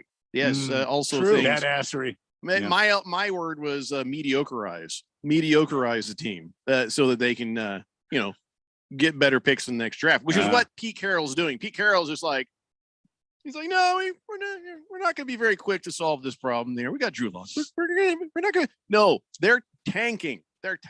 Seattle is tanking. You can't convince me otherwise. Yeah. And nobody asked him to. He's just doing it. He just knows. There doesn't have to be any emails. There doesn't have to be a conversation between him and anybody. Pete Carroll's is like, he's showing them we're tanking. That's what happens when you're close in the organization. And if you're on the same page, then it works, as opposed to what happened with Doug Peterson in Philly when Doug Peterson decided to tank and the organization was like, wait, what? No, that or the owner is going to come over and say, you're welcome, Pete, and he's going to say, thanking you very much. You're welcome, Pete. Thank you. Here, let me get that tanky for you and wipe that spittle from your lip. Do you like my tank top, Mr. Owner, sir? Oh, yes, Pete. I love your tank top. I need to Thank get you some for gas, asking. gas in my gas tank. Hello. Yeah, I'm sure they've had a very subtle conversation about it. And that's what's happening for the Seattle Rainy City bitch pigeons, that's for sure. Chief Skull says, afternoon, guys. I heard Chianti goes very well with fava beans. Mars Bars 805 says, put some money on the Raiders, Randy. You can put money on the Cardinals too, especially if you're a first-time user and it's insured, right? Ha ha ha. I think he's heckling your team, Randy. I know. Big George says, how about those Diamondbacks upsetting some big teams? They're only 3 games below 500 and don't look now, but the Diamondbacks are only 5 games out of first place. Pump your brakes. Yeah. But enjoy it. Yeah. How do you tell somebody pump the brakes, but also just enjoy where you're at right now, but don't start planning a trip to the postseason. Just 100 games, 100 plus games left. Come on, George. Boomer Sooner says, sorry, Mitch Trubisky. He says, Trubisky be fine, by the way. He got $7 million a year guaranteed. So I think he's okay. Let's see. He says, Randy, can I get a cold beer and a little Boomer Sooner to start the week for me?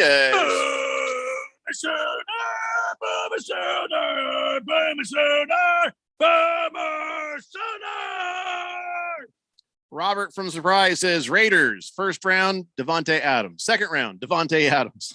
Third round, Dylan Parham, guard. Fourth round, Zamir White, running back, and Neil Farrell, O-line. Fifth round, Matthew Butler, DT. Seventh round, Thayer Munford, tackle, and Britton Brown, running back. All in all, I think the Raiders had a pretty good draft. I think you started perfect position with Devontae Adams. Started very well, but I do like the Zamir White pick. I mean, that guy's a monster of a running back. So the question is, how do you like your team's draft? We've talked about my Colts had it pretty good. See, here's what happens every year. My Colts will have a draft. All the experts will say, C, B. And then later you look back at it, you're like, holy crap, Ballard knows what he's doing. That was an A. So I don't care what my grade was now. The Cardinals having an A draft, that was based on the fact you got some really talented edge rushers. And, that was a good move by Keim. You can't deny him that much. We will see. Right. We will see. And as far as it goes for the Washington Commandos, you want to talk about yours there, Keon? What you're happy about, what you're not happy about?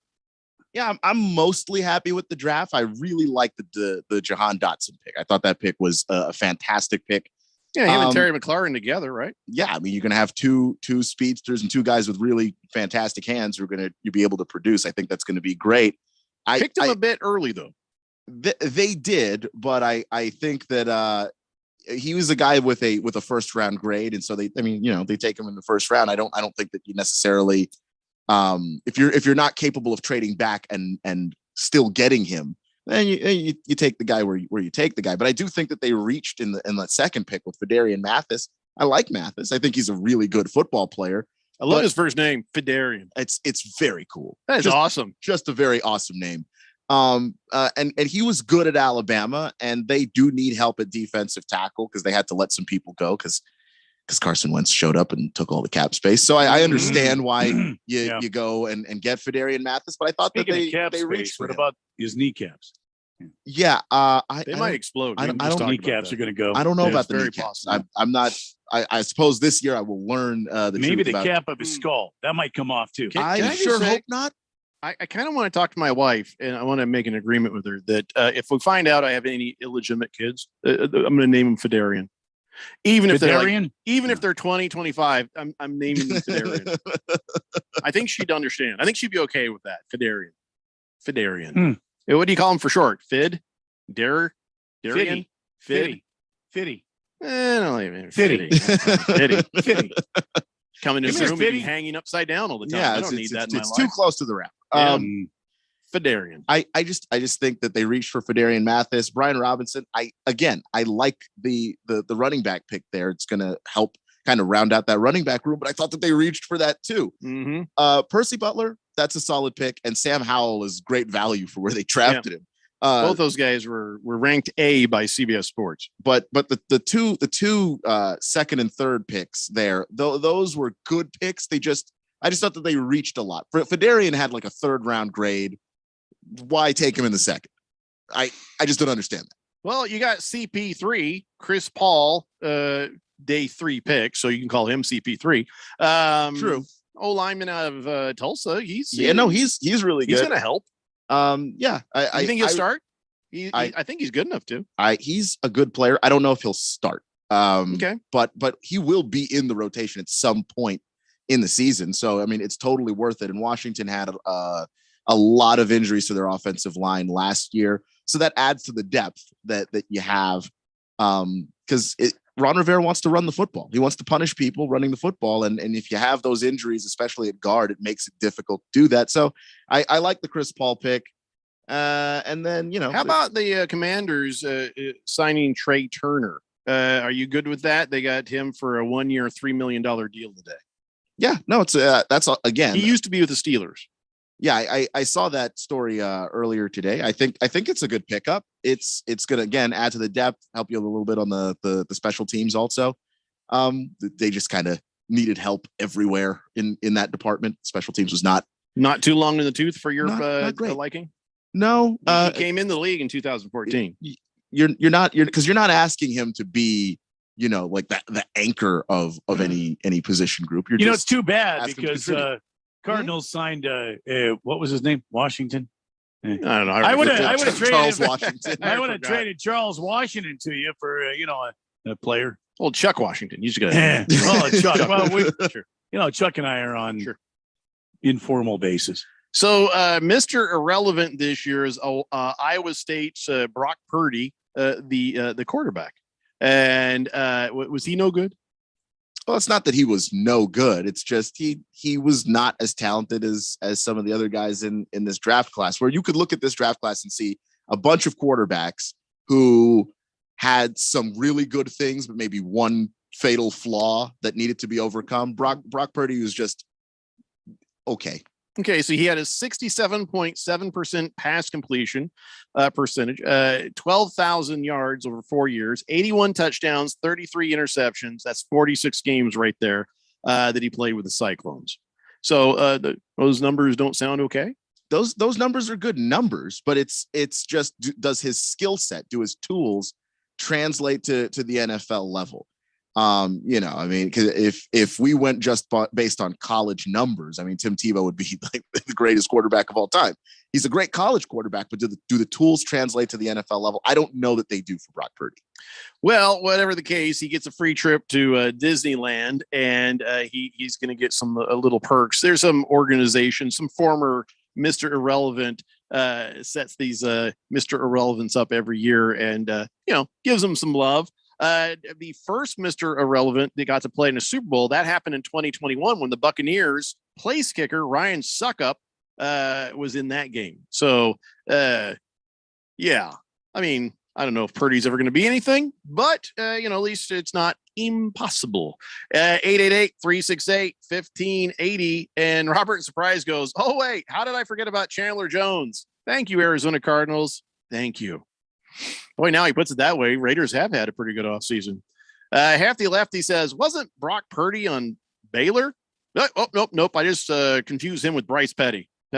Anyway, thanks, Hefty. 888-368-1580. Let's take a break. We'll come back and keep this going. Eventually, though, we are going to talk about the Suns and what's going on in the NBA. It's the Daily Blender here on 1580, The Fanatic.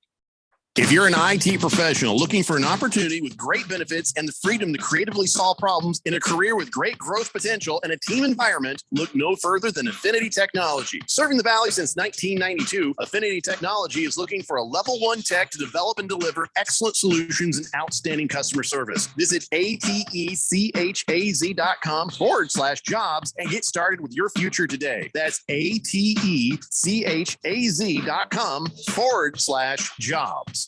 Does your company need bonds? Hi, this is Dave McKee, president of Constructors Bonding, inviting you to learn how our team can deliver better bonding than any competitor anywhere. Our relationships with every major surety get you the credit you need fast, and we never stop working to exceed your expectations. Call me personally at 602-432-5929. That's 602-432-5929 to learn how Constructors Bonding is your solution to better bonds. Are you a planner? Do you like to plan ahead? Then, of course, you already have a plan to call Harmon Solar, right? Bruce Jacobs here. It should be at the top of your list to get solar now and enjoy huge savings next summer. Up to 85% on your monthly bill with zero down and no payments for 12 months. Then you can plan what to do with all that extra money. Harmon Solar is a family-owned, women-owned, local company that uses top-of-the-line equipment. Call Harmon Solar 800-281-3189 or go to harmonsolar.com. If you're age 62 or older and own a home, this message is for you. Reverse Rob here, Money Radio's expert on reverse mortgages. Learn how to tap the equity in your home and increase the quality of your life by earning tax-free income while protecting your other retirement assets. Join us for our free Second Saturdays webinar every month to learn more. This is not too good to be true. All you need to do is reverse your thinking. Call me today, Reverse Rob, to learn more at 602-REVERSE. That's 602-738-3773, or download my app by searching Retire Right with Reverse Rob. Arizona Rattlers football. Exclusively on 1580 and 99.3 The Fanatic. And at 1580thefanatic.com. Oh, yeah, I like that. Tune in to hear every home game live. Let's go, boys! Don't miss a second of all the high-paced action as the Rattlers chase another world championship. Hey, if we're going to win, it's going to be on us. Rattlers football on 1580 and 99.3 The Fanatic, or streaming live at 1580thefanatic.com.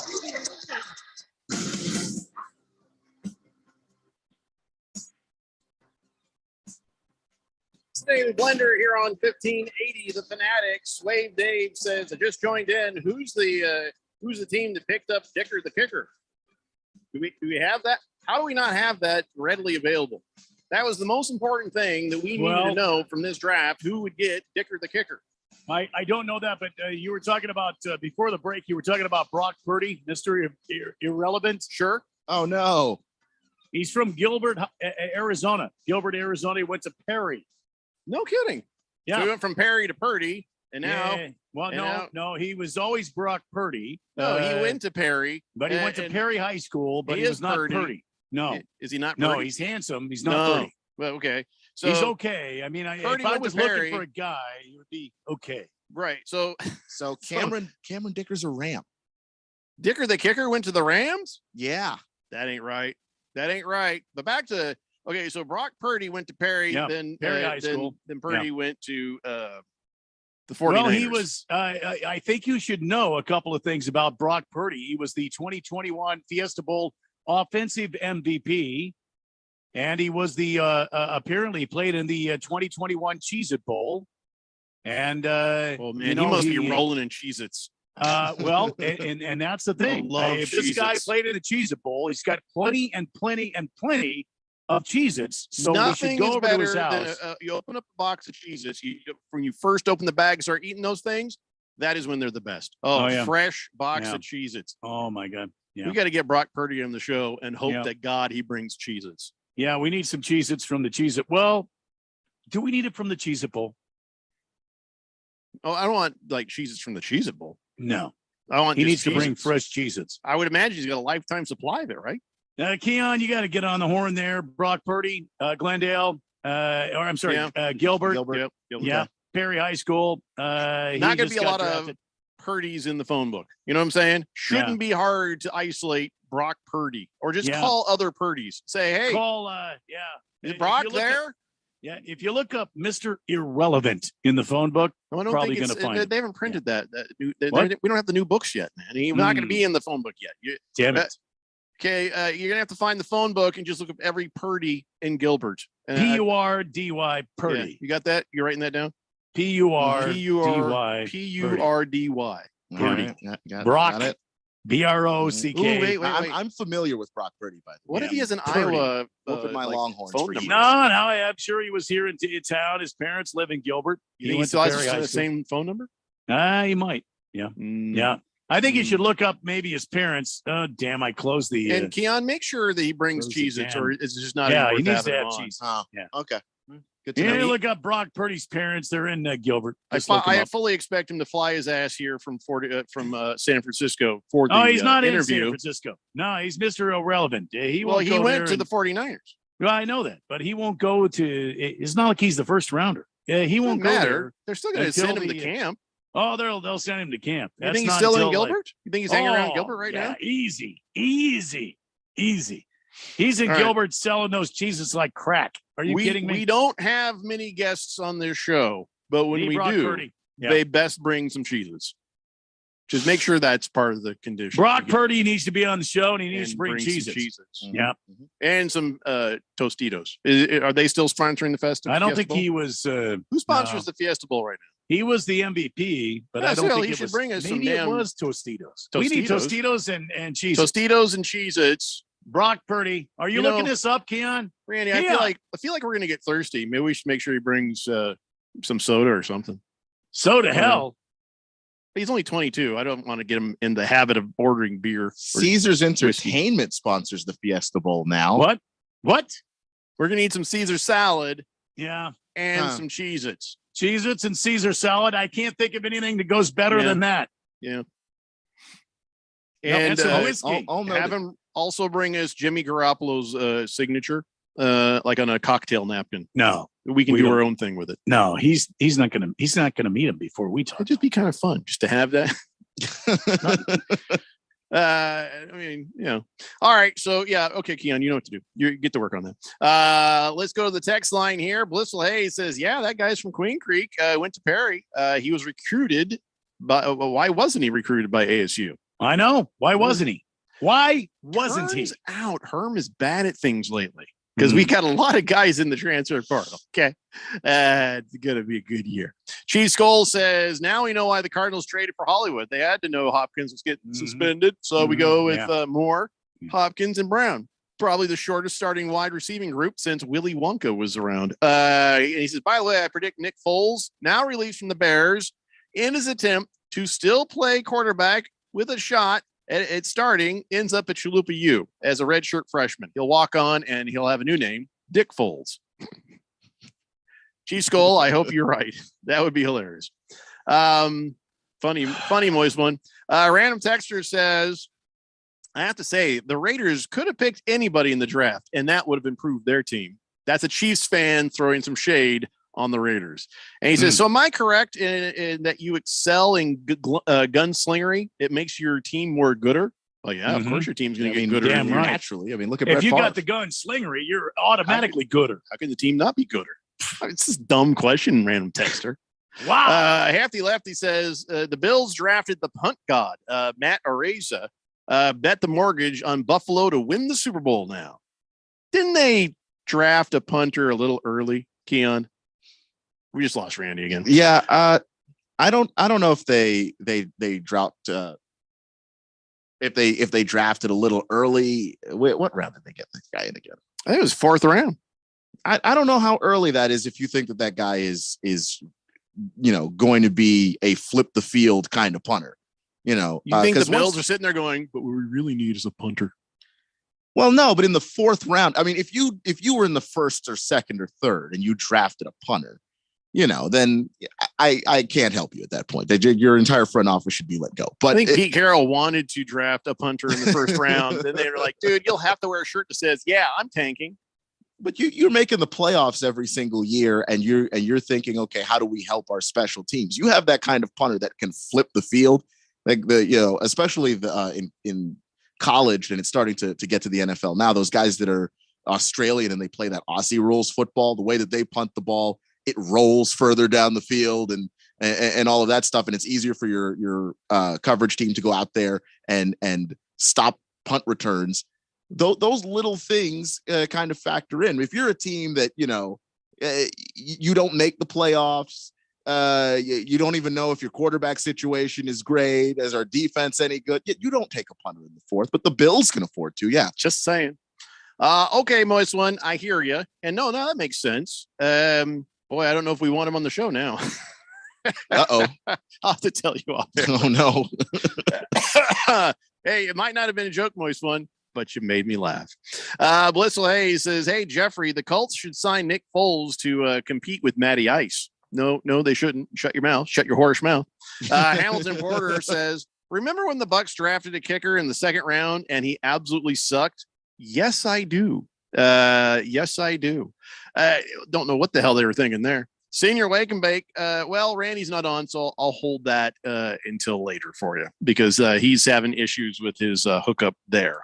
So, all right, let's say here the Ravens. The Ravens had the distinction of drafting the biggest guy ever, the heaviest guy ever to play in the NFL.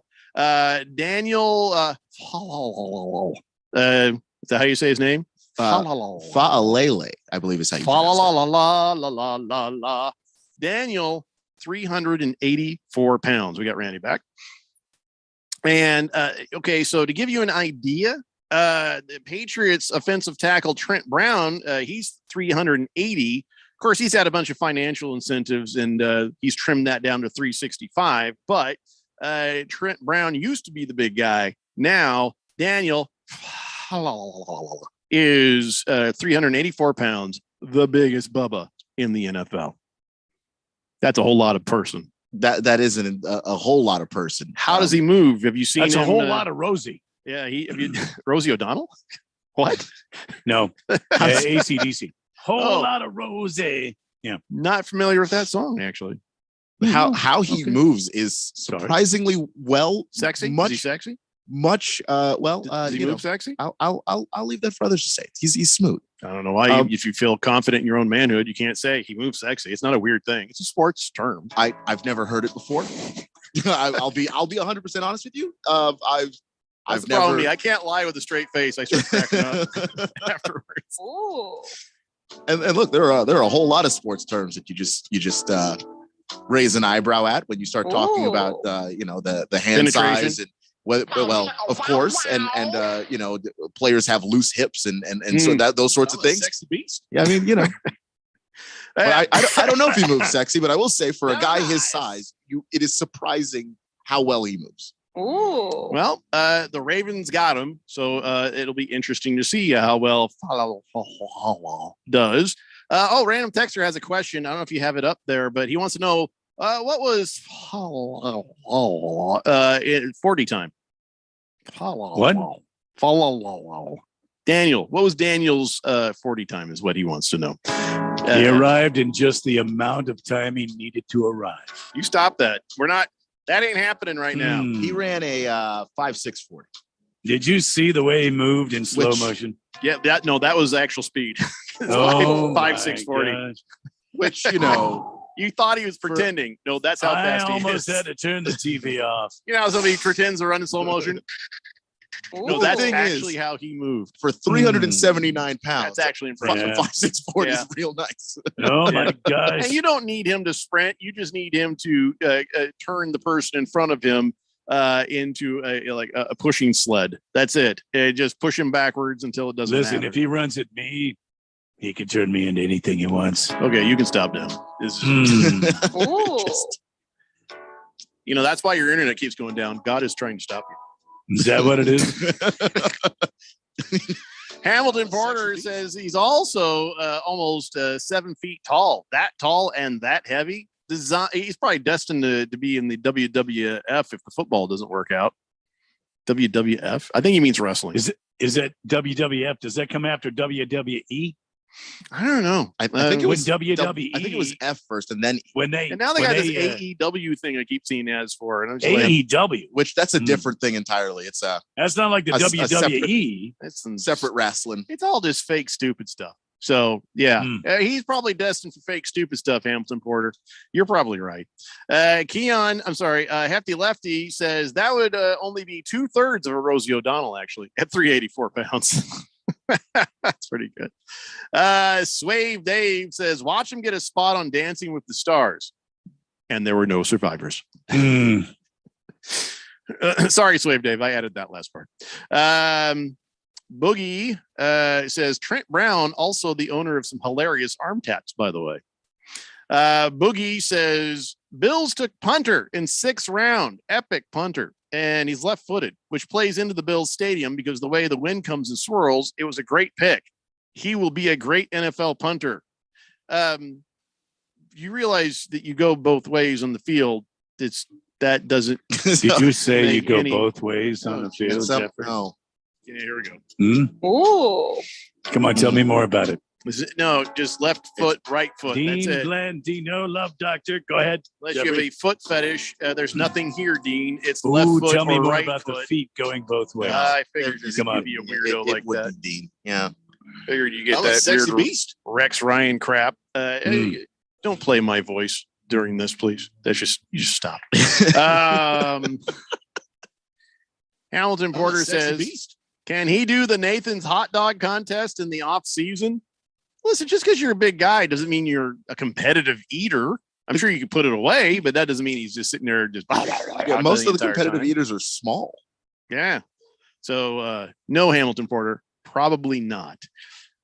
Senior Wake and Bake says, hey, Keon, no sign of your Washington backpedalers doing anything. How say you?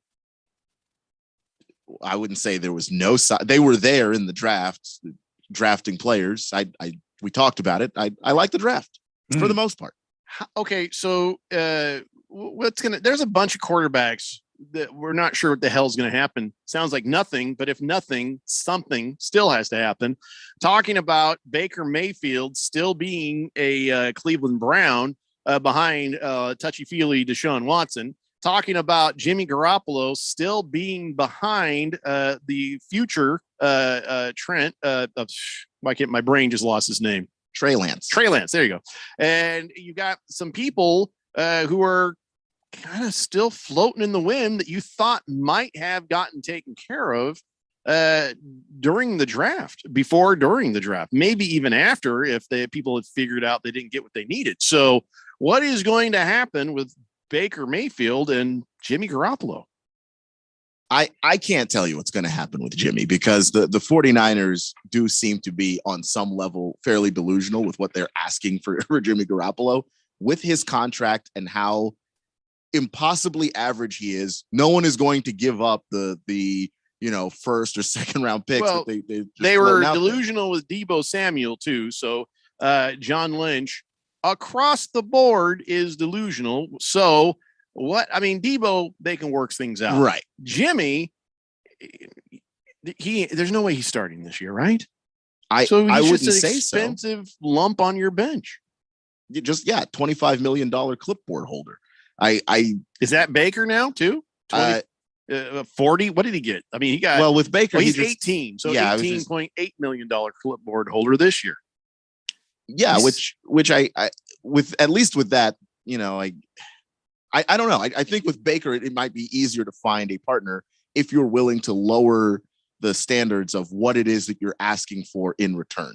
Now that everybody has been satisfied with either the quarterback that they got in the draft, the quarterback they got in free agency, or the plan that they have moving forward to get one of those guys in the draft next year, you're going to have to lower what you're asking for. It is not a seller's market when it comes to quarterbacks at this particular point in the offseason. Mm-hmm. And I don't know what the Browns are asking for Baker Mayfield. And, there are teams that still need to address their quarterback issue.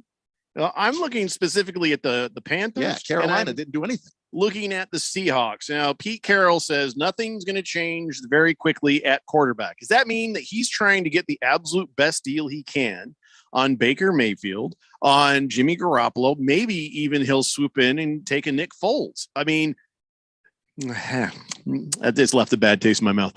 So those three things right there, is he just trying to settle the market where he can swoop in and get a better deal on this?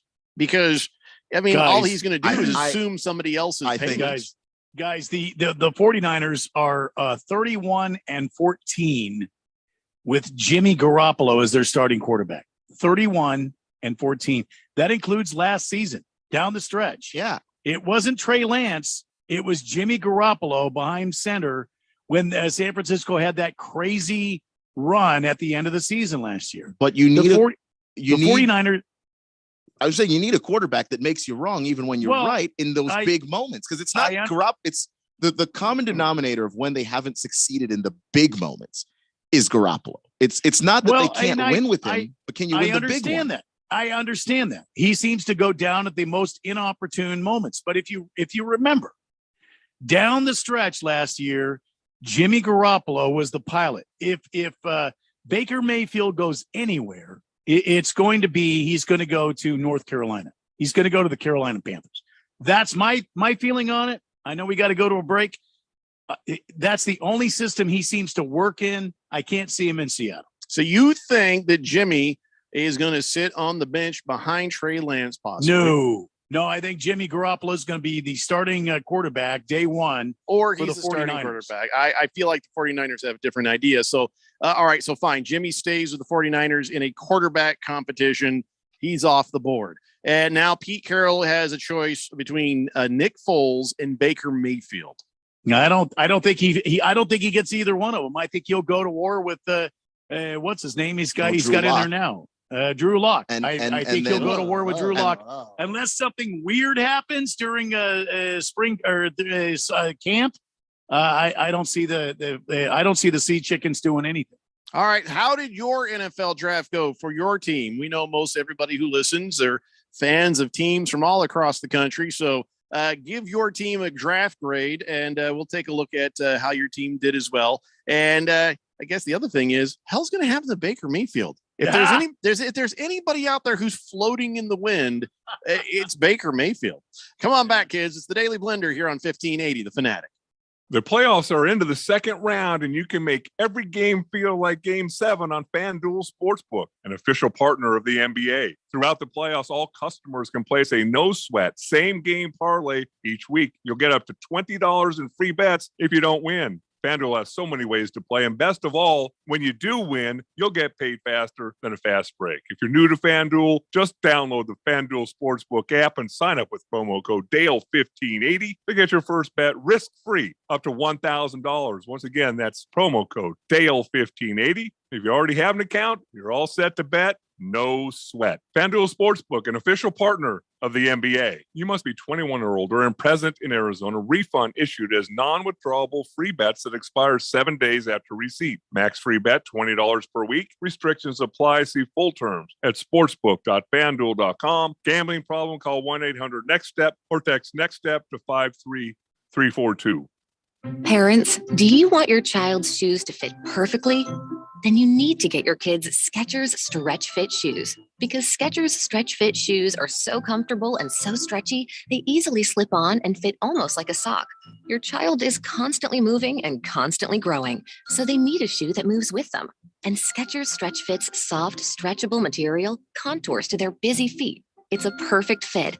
And not only do they fit like a dream, they perform like one too. Skechers Stretchfit keeps your child's feet comfortable all day long.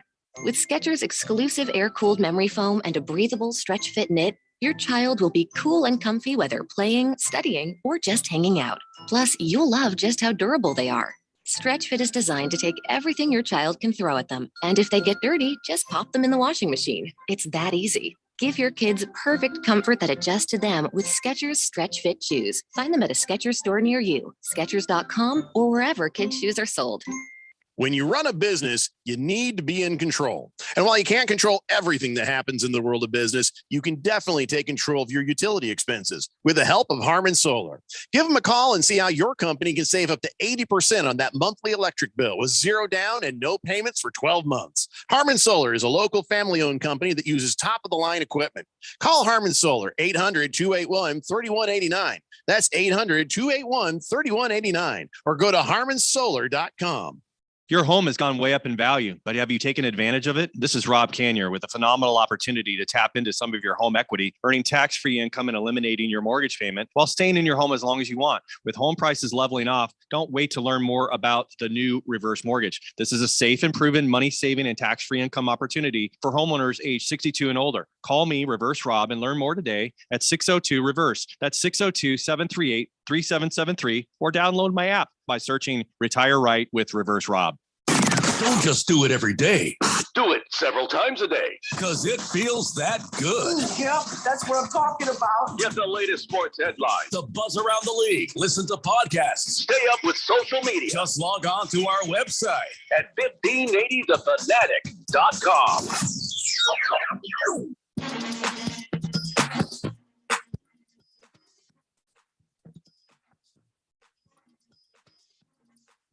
Daily Blender here on 1580 The Fanatic. All right, we're going to talk NBA in just a little bit. Right now we're talking NFL fun, but let me just say this. You know, with the NBA playoff action happening, it is nonstop over at DraftKings Sportsbook, an official sports betting partner of the NBA. This week, new customers can bet $5 on any team to win and get $150 in free bets if they do. And if you're looking to take a little bit of money, and we talked about this, you do a parlay, just take a little bit of money, take a small bet. You can make that into a big payday during the NBA playoffs with DraftKings same game parlays. What you do is you create your own parlay by combining multiple bets, like which team will win, total threes made, total rebounds, that sort of thing. And then boom, you got yourself a shot at an even bigger payout. So you download the DraftKings Sportsbook app. Do that right now. Use promo code BET1580. Bet $5 on any NBA team to win their game, and you get that $150 in free bets if they do. That is promo code BET1580 only at DraftKings Sportsbook. You got to be 21 years or older, Arizona only. Gambling problem, call 1-800-NEXT-STEP. This is for new customers only. Minimum $5 deposit. Eligibility restrictions apply. See DraftKings.com/sportsbook for more details on that. Of course, we got a game in action right now, don't we, Keon? There is an NBA game happening right now. It's the Sixers in Miami, right? Yep. And Miami is up right now 20-11, 5 minutes to go in the first. As I had foretold. I mean, yeah, no Joel Embiid. Your guess is going to be rock solid there. I feel like my guess would be rock solid either way. But we'll talk about NBA here in just a little bit. Flying Monkeys, where are you hearing that? Flying Monkeys is saying Nick Foles was signed by the Cowboys. I am not seeing that anywhere. Have somebody verify that. I mean, you think that would pop up right away? Yeah, I'm not seeing that anywhere either. I'm gonna check the Twitters and trying see. To be funny. Flying Monkeys, you trying to be funny? Trying to be menacing. It's not working. It's coming across a little Joe Pesci. That's what I was trying to do, but like more menacing. But it was even like it was worse. Cowboy Sparky says Dallas Cowboys draft grade. Okay, I guess. Give him a B+, says Cowboy Sparky. Cheese Skull says the Browns are being ridiculous about Baker Mayfield. You spend big money for alleged habitual sexual assault quarterback, and you want to recover something for a person who could be a bridge quarterback, but all NFL teams know the Browns are stuck. Cut the guy loose already and be done with him. So if they were to cut him, they'd have to eat his contract. Mm-hmm. But do you think then another NFL team would say, okay, we'll pick him up on the cheap? And then if it's a low risk situation, then you absolutely would. You could be any number of teams. You could be Lions at that point. Because the Lions, we'll take him for $1. Yeah, I mean, it doesn't. If you don't have to be on the hook for the 18 or 19 mil or whatever it is, there is no risk in taking a flyer at Baker Mayfield at that point. I just don't think anybody wants to be on the hook for that contract. Now I think Cowboy Sparky's screwing with us. He goes, Nick Foles to the Cowboys. Yes, I'll take him. What? Why? What? Just why do you hate yourself? As a backup, I guess. Flying Monkey says, I saw it on the internets earlier. We all know how reliable the internets is. Then he hangs his head in shame. My poor wife, she is like, she's hooked in. She is a sports nut, especially football. And she would every now and then say, oh, did you hear? And she'd tell me something. And I'm like, okay, that's made up. That is not true. And then I go look it up and it's not true. So there's certain sites you should listen to. There's certain sites you should not listen to. Good Cat says his Cardinals draft was a D. Wait, Good Cat, you're a Colts fan. Why are you grading the Cardinals draft as a D- when everybody else on the planet gave it like an A? Big Stanky says my Titans draft depends on what Burke does. We need him to be at least half of an AJ Brown. It's a good point. You are correct on that.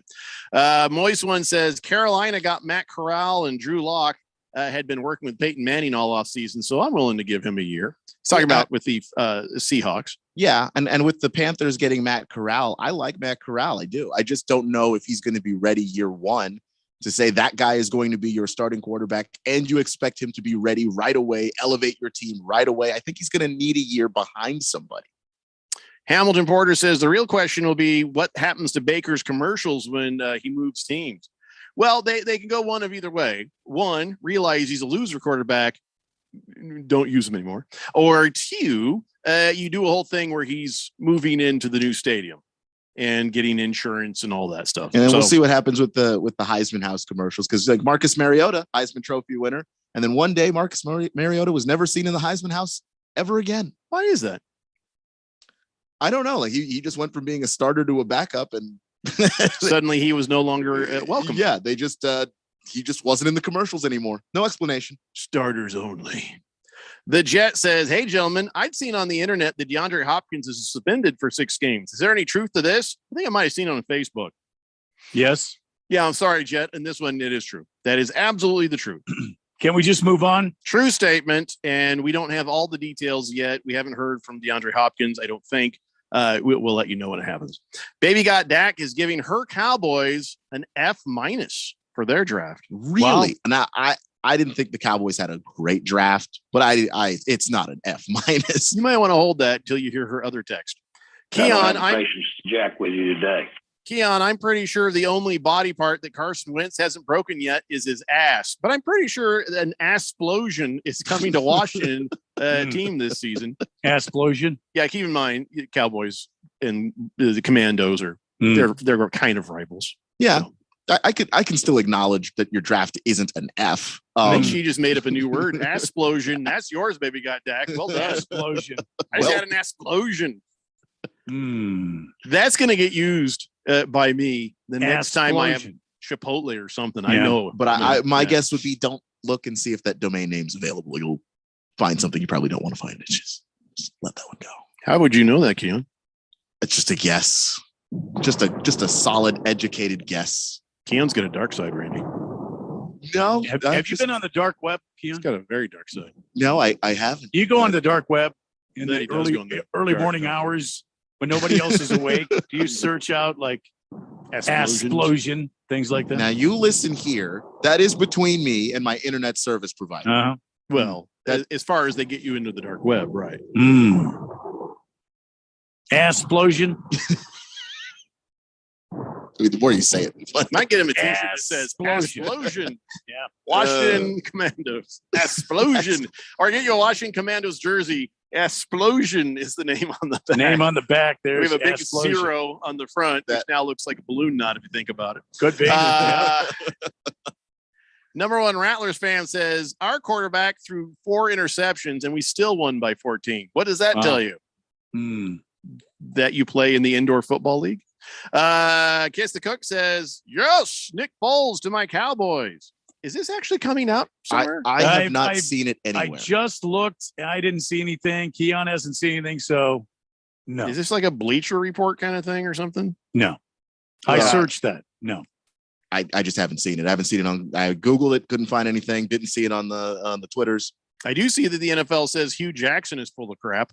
So the NFL is happy to go after him, even though Goodell has said about Brian Flores, I like Brian Flores, and we have a lot of work to do. There are things we need to do. Like, guess who's going to lose that lawsuit? Hefty Lefty says, per sources, do not Google explosion. Per sources. I just think a good, strong, educated guess could have told you not to do that. But I'm glad you did the research for all of us. He also says DeAndre Hopkins should have listened to the seminar from Thad Castle. He let everyone know that if you want an edge on the field that isn't tested for, you take rabies. You just get bit by a rabbit. By the way, people, be careful. Here in Arizona, rabies is on the rise. I'm not even kidding you. Don't go hiking with your dog. This dude he got bit by a rabid coyote just hiking up in the hills here. And then he had to have all the shots because they couldn't, catch the foaming at the mouth animal. So he had to get all them rabies shots. And let me tell you, that ain't pleasant. So don't, just stay indoors. I think that's the best thing to do. Stay indoors. That's what I do. But anyways, rabies on the rise. Be careful out there. Let's see. Chief Skull says, I found out listening to a podcast that someone outside of just Keon who likes the Commandos, but he calls them the Commodes. That would be Lewis Black. Really? Lewis Black is a fan of the Washington football team and calls them the Commodes. Good for him. Why didn't we think of that? Well, we were trying to be kind. We were trying to be kind to Keon when we said Commandos. And I can't be as sarcastic about it as Lewis Black can be. I really, you realize why I say Commandos, not because they're badass, fighters, from like Green Berets and stuff. I say Commandos because I always imagine they're not wearing underwear. They've all, which is probably true. They're all going to Commando. Oh boy. Big Stanky 87 says Wentz had an explosion against the Jags week 18. Oh boy. Yes, he did. Baby Got Dak says Keon, the Cowboys were one of the most penalized teams in the league last season. Then stupid Jerry goes and drafts with a first-round pick, the most penalized college player from last year. F-, she says. Senior Wake and Bake says, rumor has it Josh Rosen is on his way to your team. So he just wants to say that to everybody. Number one Rattlers fan says, defense, defense, defense. Okay. Big George says, I'm pretty sure it's not impossible to get an F- in any school grading system. I'm pretty sure that the lowest grade would be an F. Okay. It's not exactly school. I don't believe that's true. I think you should be able to get an F-. Like you get an F, you fail, and I get to punch your parents. That's what an F- is. You fail. I'm trying to punch my parents. They're both dead. I'm going to punch your parents. And if not, whoever's surviving gets punched.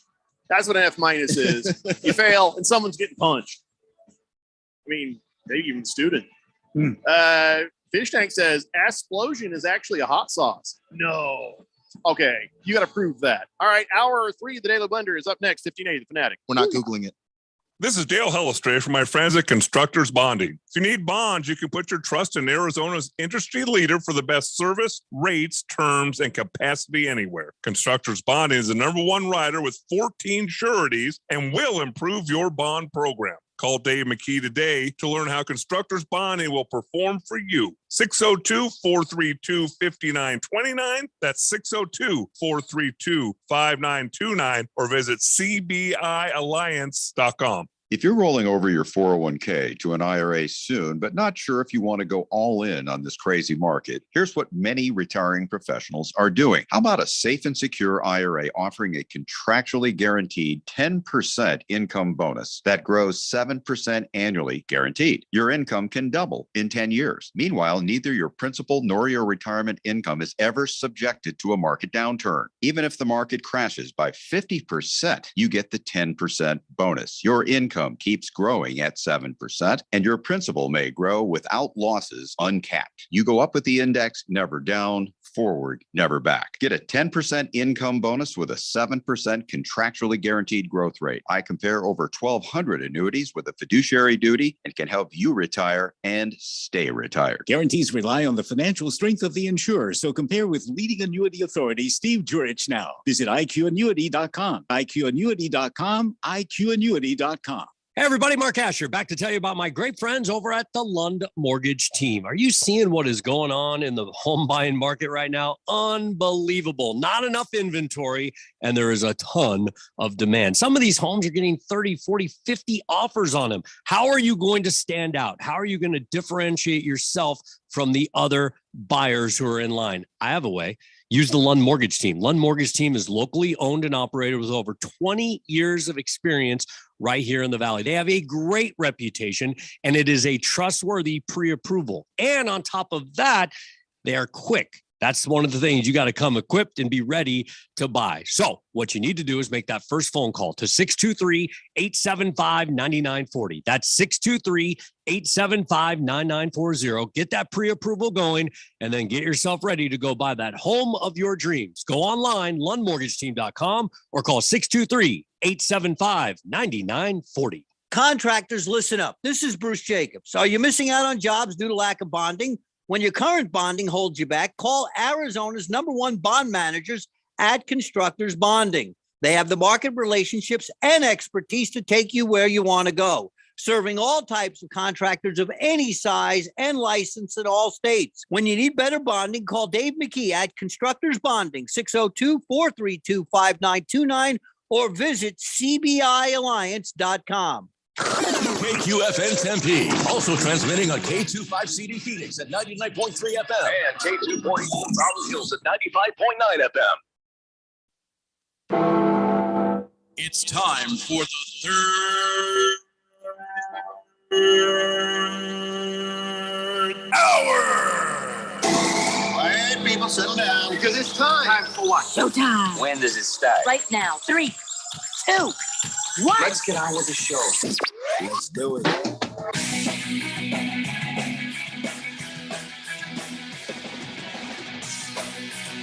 All right, everybody, it's 5 o'clock here on the Daily Blender. I'm your good friend, your radio pal, Jeffrey O'Brien, alongside Randy White.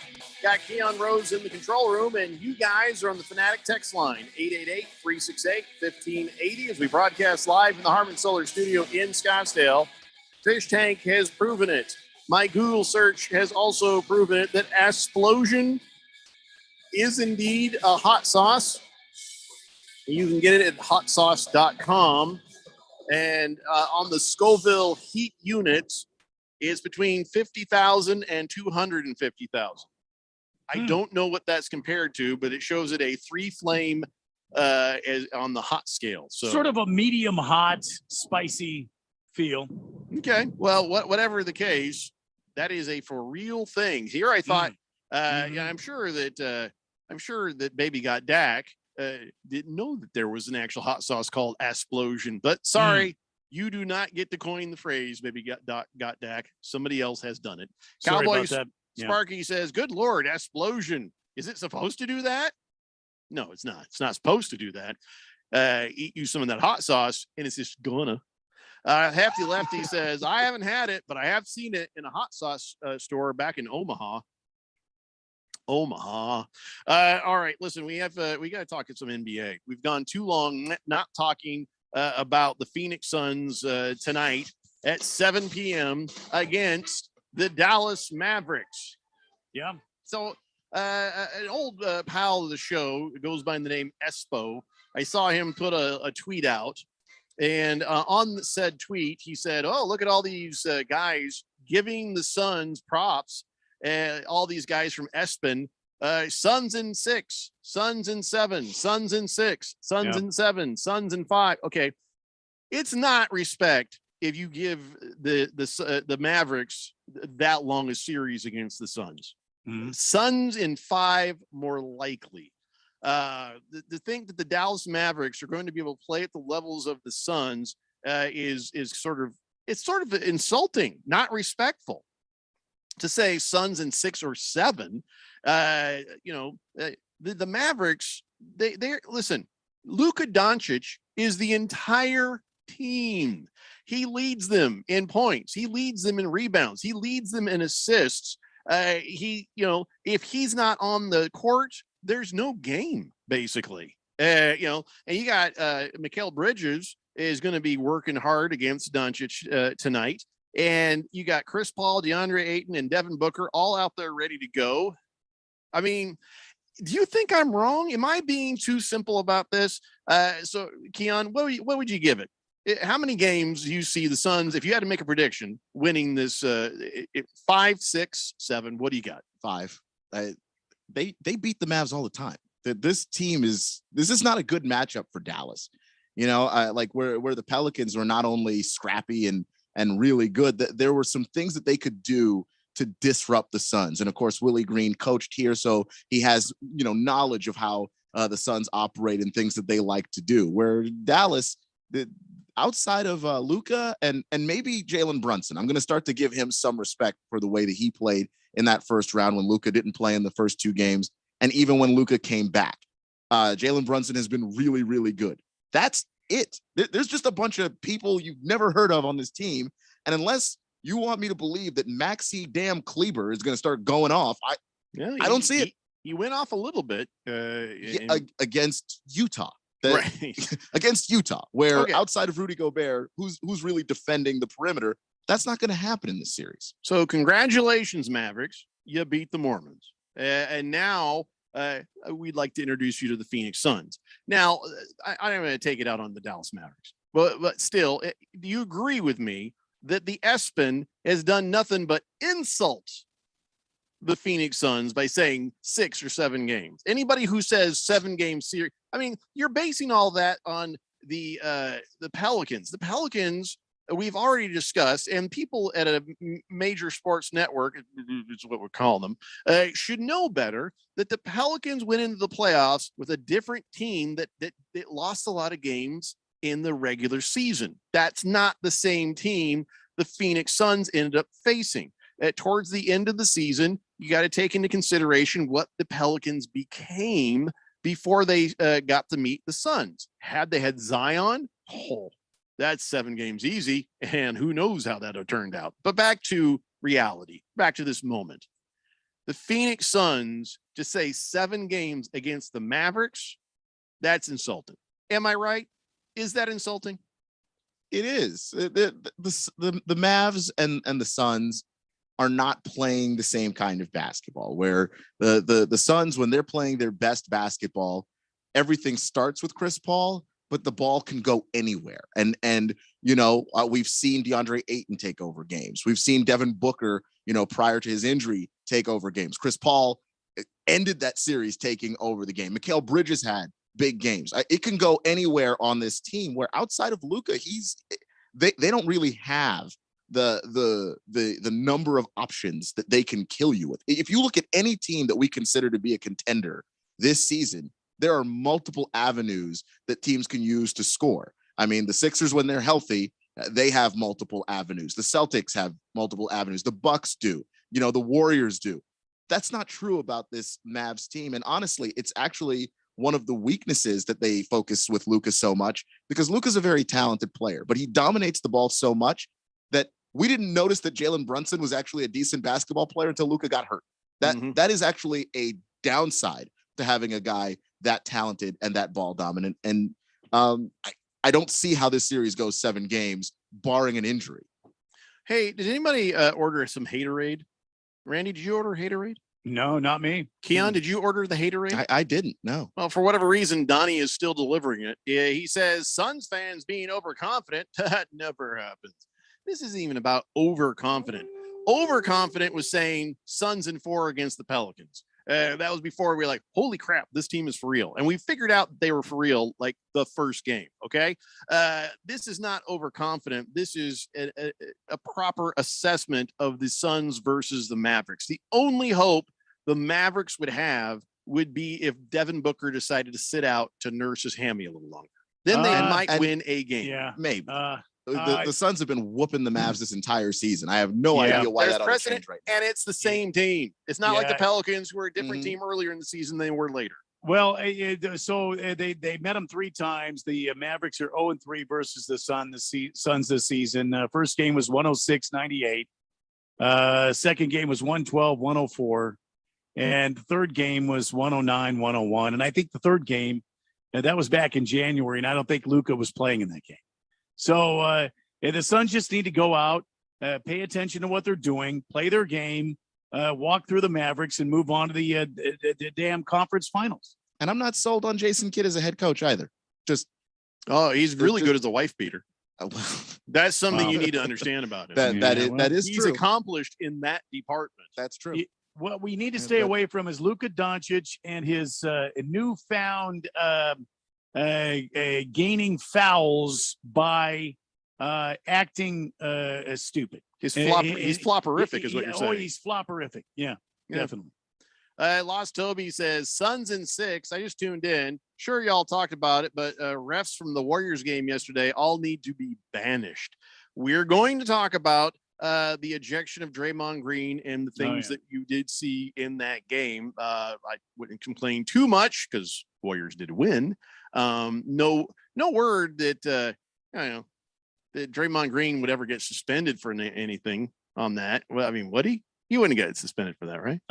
I don't think so. Just doesn't. But you do have to worry about the ejections, because I need to look it up. But after a certain amount of ejections, there is a suspension coming, so he's got to be careful. Yeah. You look that up for us, because I'm not sure either how many it is, but you're right.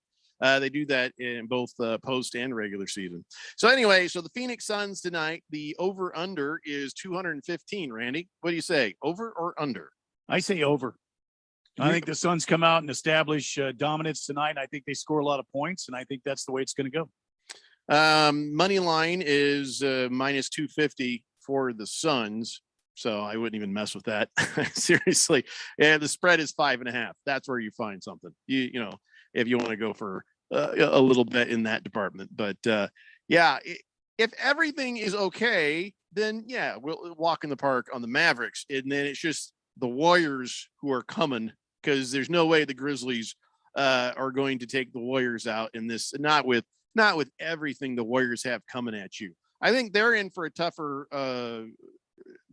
a tougher series with the Grizzlies than the Suns are with the Mavericks. Well, but the Grizzlies almost beat the Golden State Warriors last night. Took Clay late in the game to hit that 3, and then Ja Morant still had an opportunity with just a couple of clicks left on the clock to go up and win the game. I mean, I don't think that. I think that series between Memphis and Golden State's going to be a 7-game series. Sure, it could go 7, but I Yeah. really feel like the Warriors will prevail. I think it may be 6. I give it 6. Maybe. No, listen, you got Poole coming off the bench, just dominating, and basically he was playing the amazing role of Steph Curry last night. Yeah. He came off the bench and did a great job. And you've got those 3 guys, the Splash Brothers squared. And but on the Memphis side, you've got Ja Morant, you've got Desmond Bane, who has been playing out of his gourd this postseason, and you had Jaren Jackson, by the way, just decide to show up to the playoffs for the first time. He didn't even play well the last series. He was averaging like 11 points a game last series. He had 28 last night, I think. So if those guys, if the Memphis Big Three can show up, that they can match points with the Warriors, and they like to run. They weren't allowed different to really... game on both ends of the court, though, don't you? It's a completely different game. They love to go into the paint, Memphis. Right. Does, but so then you've got these Desmond Splash shoots Brothers. threes. That's I wouldn't say that necessarily. I wouldn't put this outside of Memphis's reach. They have the talent. With the different games on either end, and you got 3 guys who shoot threes versus 1 out of 3 guys who shoots threes, and you're playing different kinds of basketball at both ends of the court.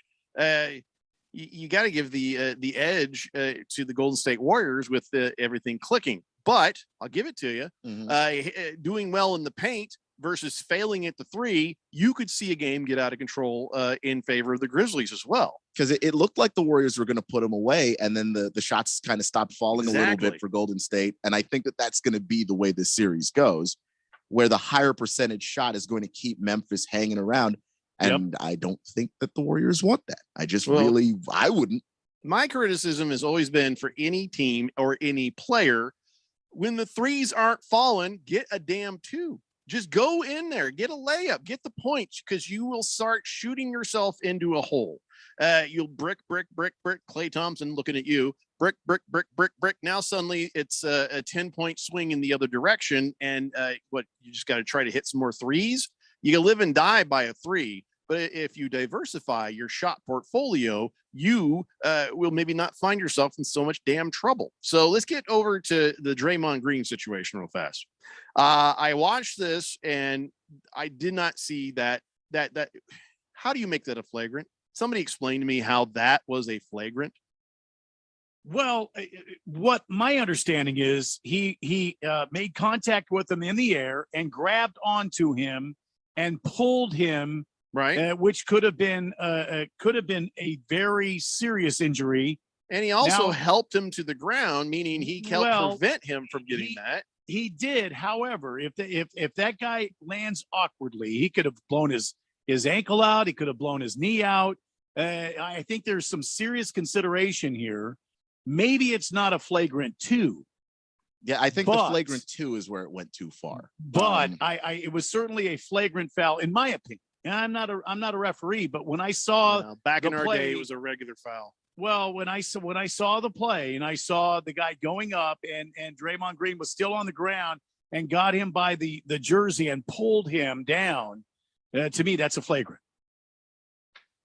Well, but it's a flagrant 1. Yeah, not 2. Not a 2. The 2, and by the way, it's 3 of those flagrant fouls that you get the suspension. Once you hit 3, every time you get another flagrant foul, that's a suspension. So that's dangerous. So the flagrant 2 counts as 2 flagrant fouls. So that's not right. He's got 2 points. If he gets another one, that's an automatic suspension for Draymond Green. Lost Toby says the refs determined he slammed him down to the ground. He didn't slam him down to the ground. There was no that wasn't a slamming slam. there. Yeah, that was a flagrant 1. It was certainly not a flagrant 2 because he did try to land him softly. He just didn't want him to go up and get the easy pass. Hey guys, gather around. We got to have a conversation off air real fast. Come here, right. Keon, come here. Randy, come here. Listen, I just realized something. What's that? We should be pulling for the Grizzlies. We don't want to face the Warriors, right? I don't know. I'd rather face the Warriors. Well, because if we pull for the Draymond Green ejections and then more flagrants, and then he ends up suspended. I don't know. And the Grizzlies, That's only a game, though. It's only a game. No, It's a one-game suspension. You know, every time you get on the floor, he's going to flagrant. So, Keon, who would we rather face, Warriors or the Grizzlies? What do you think? This is a tough one, but I'm still kind of leaning towards the Grizzlies. I just we'd rather Grizzlies. We'd rather They play scare them. They both scare me. That's the Yeah. problem. I'll take Warriors. the less experienced team. I'll True. take the Warriors all day. So, should we just be rooting for Draymond Green to fail, or Yes. Yeah. We should always do that. all right? Let's get back to the show. All right. All right. So, all right. So we'll see what happens when they play next tomorrow night. That's when they play. Yeah, they play again tomorrow night at 6:30 p.m. Can I get an update on the Sixers and Heat right now? How badly are the Heat beating the Sixers? The Heat are beating the Sixers 418 to Yes. 31. Sounds good. Well, no, not quite, but they are pulling away in the game. They lead 43 to 34 with 6.5 left to go in the half. As I foretold. So and it's pretty clear that Bam Adebayo has no resistance there. I mean, there's no Joel Embiid to stop him from doing whatever the hell he wants. If Joel Embiid is in there, it's a different story. Yeah, that hurt what happened to his eyeball, by the way. Oh yeah. Yeah. That The occipital bone. if fracture. you say you have a facial fracture of any kind, I'm thinking, I think I'm done for the year. You know what's cool? Yeah, He's going to come back with that face mask. If I'm him, if I'm Joel Embiid, exactly, I'm coming back with the Phantom of the Opera look, and I'm going to stare at these guys. I'm going to eye black my eyes out. And when I come in there, they're going to see the face of terror as the guy goes charging. Oh, my God, get out of his way. I need somebody to check the NBA regulations against capes. You should have a cape. And if somebody fractures your orbital eyeball thing, you should get to wear a cape. No matter what, you should get to wear a cape. I don't even give it. And every time they announce him pregame, he's already won the mask before. See what I'm saying? And then the thunder. Yeah, that you're absolutely right, Rand. I think we need to suggest some rule changes. I think that would be fair. Let's see here. Chief Skull says it was a flagrant one. He grabbed the jersey. He legitimately grabbed at the jersey to pull him, but knew enough to try to make it look like he was trying to keep him from going down hard. Well, he did actually stop him from going down hard. He got a flagrant too. I don't think he was trying to hurt the guy. I think he realized what was going on and he tried to not hurt him. But was going to make a flagrant foul on him. Should have never been a two. No, not Draymond is the guy that's big on, look, I'm not going to let you have an easy layup. If you go up there and it's wide open, I'm going to stop you. But I don't think Draymond's going out, at least not in this moment, trying to hurt a guy. You're not getting the free layup. King Kenton says bacon off the griddle, lettuce, tomato sandwiches, grilled onions, melted cheese. That's what I'm working on right now. Hold the onions and I'm in. Okay. Hold the onions. Oh, crap. Now I'm hungry. All right, we're going to take a break. We'll come back and talk some more NBA and stuff. It's the Daily Blender here on 1580, The Fanatic. This is Brent Musburger's Action Update on 1580 and 99.3 The Fanatic. Heads up, sports bettors. Right now, you can try VSiN All Access free for 30 days with no credit card required. Visit vsin.com/free month to sign up now. NBA and NHL playoff action continuing on Tuesday night in the NBA. The Celtics are 4.5-point favorites against the Milwaukee Bucks, and the Golden State Warriors are 2-point favorites in Memphis against the Grizzlies. 4 NHL playoff series set to begin on Tuesday night. The Rangers -125 favorites at home against the Pittsburgh Penguins. Florida paying out at -220 as they play host to the Washington Capitals. Colorado a heavy -320 favorite hosting the Nashville Predators, and Calgary a -230 favorite at home against the Dallas Stars. For the latest odds all the time, visit vsin.com. I'm Matt Pauley on Arizona's sports betting station, 1580 The Fanatic. 5G is here, but the big carriers want you to sign a pricey long-term contract to get access. Well, not anymore, because Straight Talk Wireless has rolled out 5G coverage nationwide with deals like our Silver Unlimited plan for just $45 a month and no contract. And get a Samsung Galaxy A32 5G for $249, all on America's best networks. 5G coverage, 5G phones, less money. Straight Talk Wireless. No contract, no compromise. 5G capable device required. Actual availability, coverage, and speed may vary. See terms and conditions at straighttalk.com. Business people like it straight and to the point. So here it is. Bruce Jacobs here to tell you take control of your utility expenses by calling Harmon Solar right now. They can save up to 80% on that monthly electric bill with zero down and no payments for 12 months. Level your energy costs, protect yourself from inflation. How's that for straight and to the point? Here's more. Harmon Solar is a local family-owned company that uses top-of-the-line equipment. Call Harmon Solar 800-281-3189 or go to harmonsolar.com.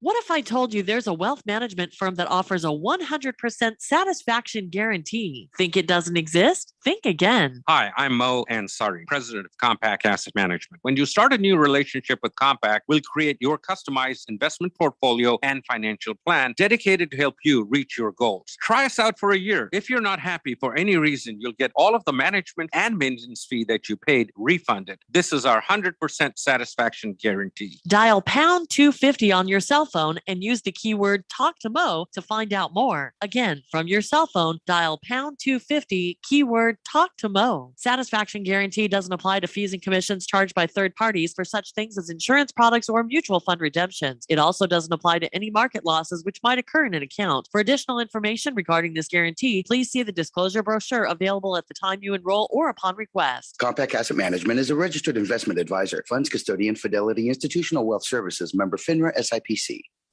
A sapiosexual is a person who's attracted to intelligence. Do you choose brains over beauty? Like mind over muscle? Prefer Shakespeare? To be or not to be? To a puppeteer? Hey, which one's the dummy? So if you are sapiosexual and your current conversation is about to get, shall we say, intellectually stimulating, reach for Shakespeare Vodka, a thoughtfully engineered spirit with pure, smooth flavor that tastes like poetry in a bottle. Shakespeare Vodka, the taste of intelligence.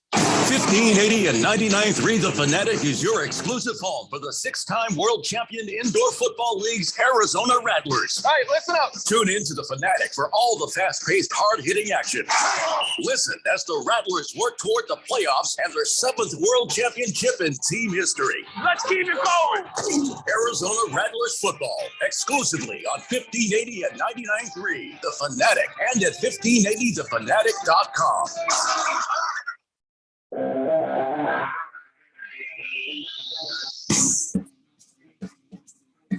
It's David Blender here on 1580 The Fanatic and the Diamondbacks top of the fifth.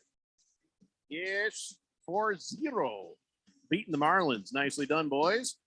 Also, it looks like the Sixers are starting to crawl back up on the Heat, so making a game of it in the second quarter there. We'll keep you up to date on what's happening there.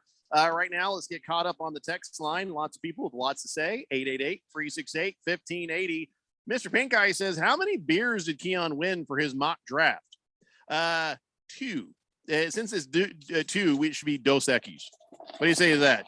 Dos Equis. Yeah, that seems perfect. If it had been any on the number, I don't know. Then it would have just been it wouldn't have been as good. Have you had the Dos Equis? I haven't actually. Oh no, you're gonna like it. It's good. Dos Equis is pretty good. It's a nice. It's, okay. It's a light. It's not a light beer. For a guy who likes Guinness, if I drink a Dos Equis, it's like a light beer for me. But for you, it'll be a nice beer. You know what I'm saying? Okay. Yeah, it's okay.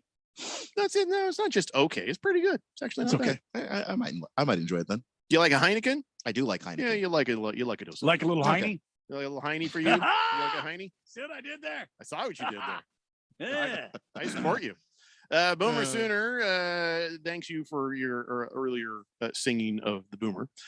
Commando Duke says commies did terrible in the draft. He gave him a C, little C, small C. I don't know. I wouldn't say that they did terrible, but I do think that, yeah, there were a couple of picks where they reached. And he says, you don't draft a slot receiver who may be at best a Randall Cobb in the first round. and you leave guys like Christian Watson, Alec Pierce, Tyquan Thornton, George Pickens on the board. What's worse is we still haven't addressed the MLB position yet. I think he means major league, middle linebacker, not Major League Baseball. Right.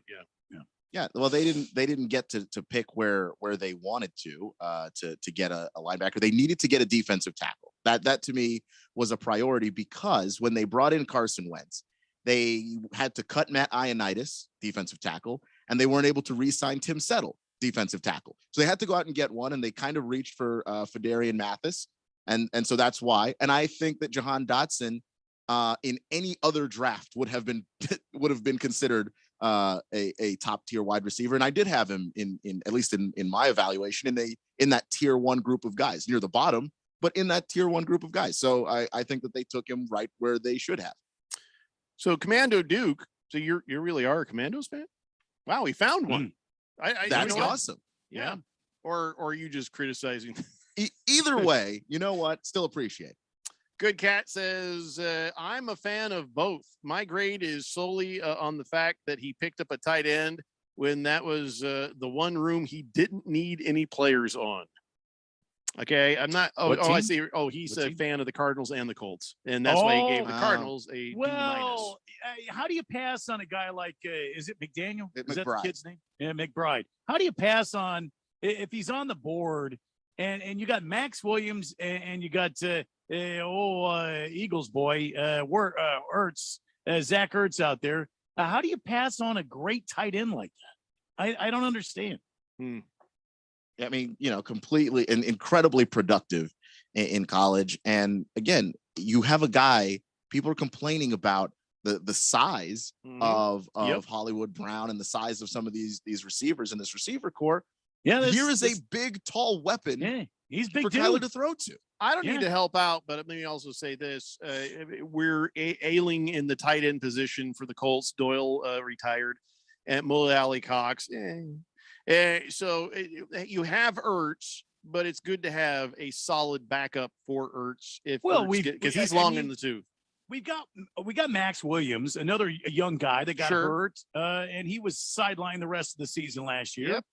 So he's coming back, and then you got to have a good backup though. Exactly, and then you got the all pro Zach Ertz, and then you got this kid out of Colorado. Oh my God, I'm really excited about that pick. I like it. I wish we would have done something to address the offensive line early on. Sure, but you didn't. And that's Steve Kime for you. All right. Hefty Lefty says that was a flagrant one without a doubt. He swung down, hit him in the face. Forcible contact to the head, by definition, is a flagrant. So you're saying that you just add those two together to get a flagrant 2 where he hits the guy in the face and then grabs his shirt? I mean, if that's the fact, I'd like to hear the rest say it. I saw him sort of reach toward the guy's face. I have the video right here. I don't see him actually hitting the guy in the face. Maybe you need another angle. I don't know. Yeah, I didn't see that either.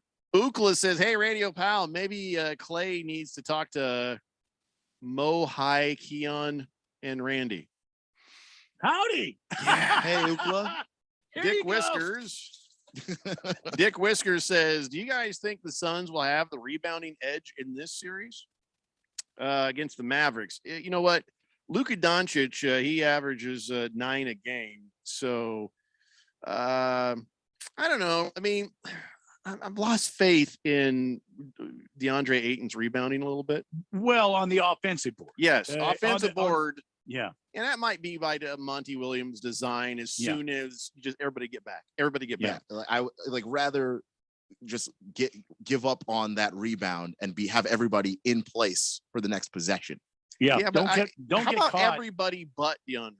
How about that? Because maybe if you got, I don't know. I'm not going to question Coach Monty on this, but every time I see them not even try for an offensive rebound, it hurts inside. You know what I mean? Just a little bit. Yeah. I can see that. I hope that DeAndre has some success grabbing rebounds in this series because, in the last one, you're going up against Valanciunas. That dude is a bull of a human being. You're going up against Dwight Powell and Maxi Kleber this time. I mean, just you're gonna have Bridges on donkey itch. So maybe he's going to be able to power through and get some defensive rebounds. And maybe that'll help. But I mean, DeAndre will be working that too. So will they have the edge? Boy, Not on the offensive side of things. No. We should say yes, but the eye test is saying maybe not. Until I'm proven otherwise, I'm gonna say yes, because I just think DeAndre Ayton's way better than Dwight Powell. Sure. Maxi Kleber's the backup center. I just think, but the Mavericks are going after rebounds on offense and defense. The Suns only seem to care about them on defense, and that tilts the numbers. And I like I said, I trust that Coach Monty knows a whole hell of a lot more about how to coach this team than I do. But as I'm sitting there watching, I don't like it. I'd like to see a little more aggressiveness on the offensive boards. I would too. It's kind of hard to see sometimes, but at other times you go, okay, the transition defense is super important to Monty Williams. It is incredibly a priority for him. And so when he gets all those guys back there, his thing is we get the stop, we get the ball back anyway. And so that game 2, I believe, when their transition defense was terrible, that's about as angry as Monty Williams has been, where you can like visibly tell, I'm disappointed in what we looked like there. You either get the offensive rebound or the defensive rebounds, or you get back on defense, but you can't have both of those things let you down. Chief Skull says, I want to see Joel Embiid wear a mask that Deontay Wilder wore against Tyson Fury during the game. Ah, wow. Oh, you mean that big heavy, yeah. that That's a gold callback. thing with the red eyeball looking things? How long ago was that? Was that a couple of years ago? It was a couple of years ago. Yeah, that was Wilder Fury 2, I think. Chief Skull, I agree, and it should be legal. Kiss the Cook says Draymond received a flagrant 2 because he has a bad history of committing them. So you think they just automatically went to the 2 because that's him? That's wrong. That is wrong. It is wrong. You're right. Wait. You've got to take it on a case-by-case basis. That's right. Down with the Warriors. You know, how dare you call into question the credibility of these referees?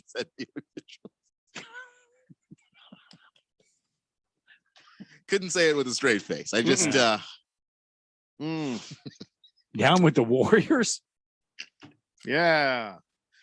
Heavy Metal Maniac says, I like Dos Equis Amber. It's better than the Loggers, by the way. And I'm your beer man tonight at the Suns game. So go Phoenix Suns. Ice cold beer. Yeah. Hey, good for you, Heavy Metal Maniacs. Have fun out there.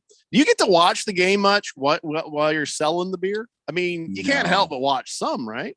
He's hustling, man. He's hustling.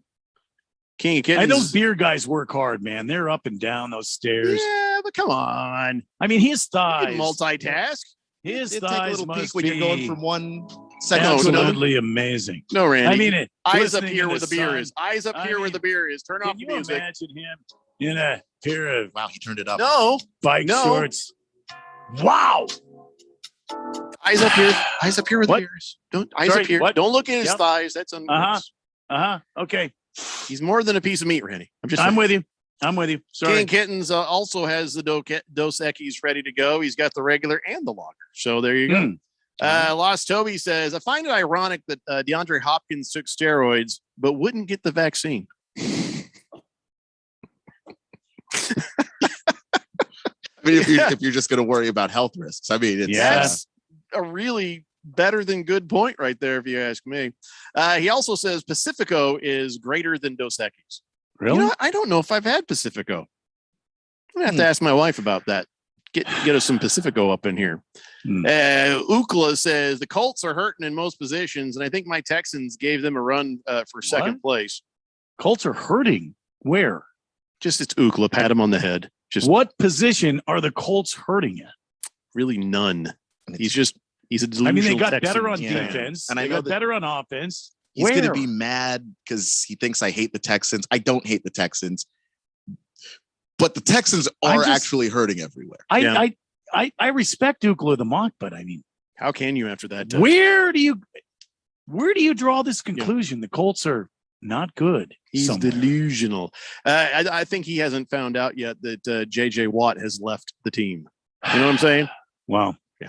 Hefty Lefty says an opposite video angle shows a clear hit to the head. I'd let after that go a little bit because of no reaction from the Grizzlies player. It seems like he knew he was trying to soften the fall a smidgen, even though he caused the fall. So Hefty is saying the contact to the face was not even reacted to by the player. So that didn't have a whole lot of effect. But the grabbing of the jersey is what you got to focus on. And if that's what you're going to do, it's fair to say flagrant 1 on that. But possibly not a 2. Though the NBA doesn't play around with if you hit somebody, and I'll try and find another angle. But if you hit somebody above the head and neck area, that is automatic. We're not even going to negotiate or try and figure out what the situation was. That's a flagrant 2. So was it a good move by the player not to react, or should he have come up wanting to throw hands on Draymond Green? I don't think well, first off, in the act of the play, he was concentrating on what he was doing. And after the play, he was down on the ground. He kind of laid there for a second, like, the hell, man, but kind of stunned him. Yeah. I don't even know if it stunned him. It's just like, why am I on the ground? What the hell is he doing grabbing my jersey? So, but I don't think he got too bent out of shape about it. And I think he landed a little awkwardly too. So I don't think he was ready to just pop up and start swinging. Right. And I don't know that it was in his head that deserved a fight. You know what I mean? So yeah, you'd have to ask that guy.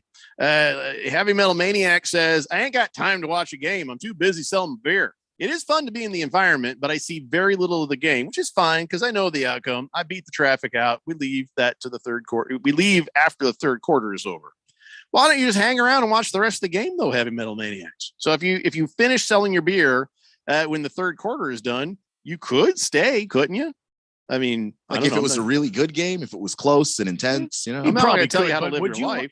He probably could, but would you want to stay after going up and down and slinging beers all night? You just want to take your tips and get the hell out of there.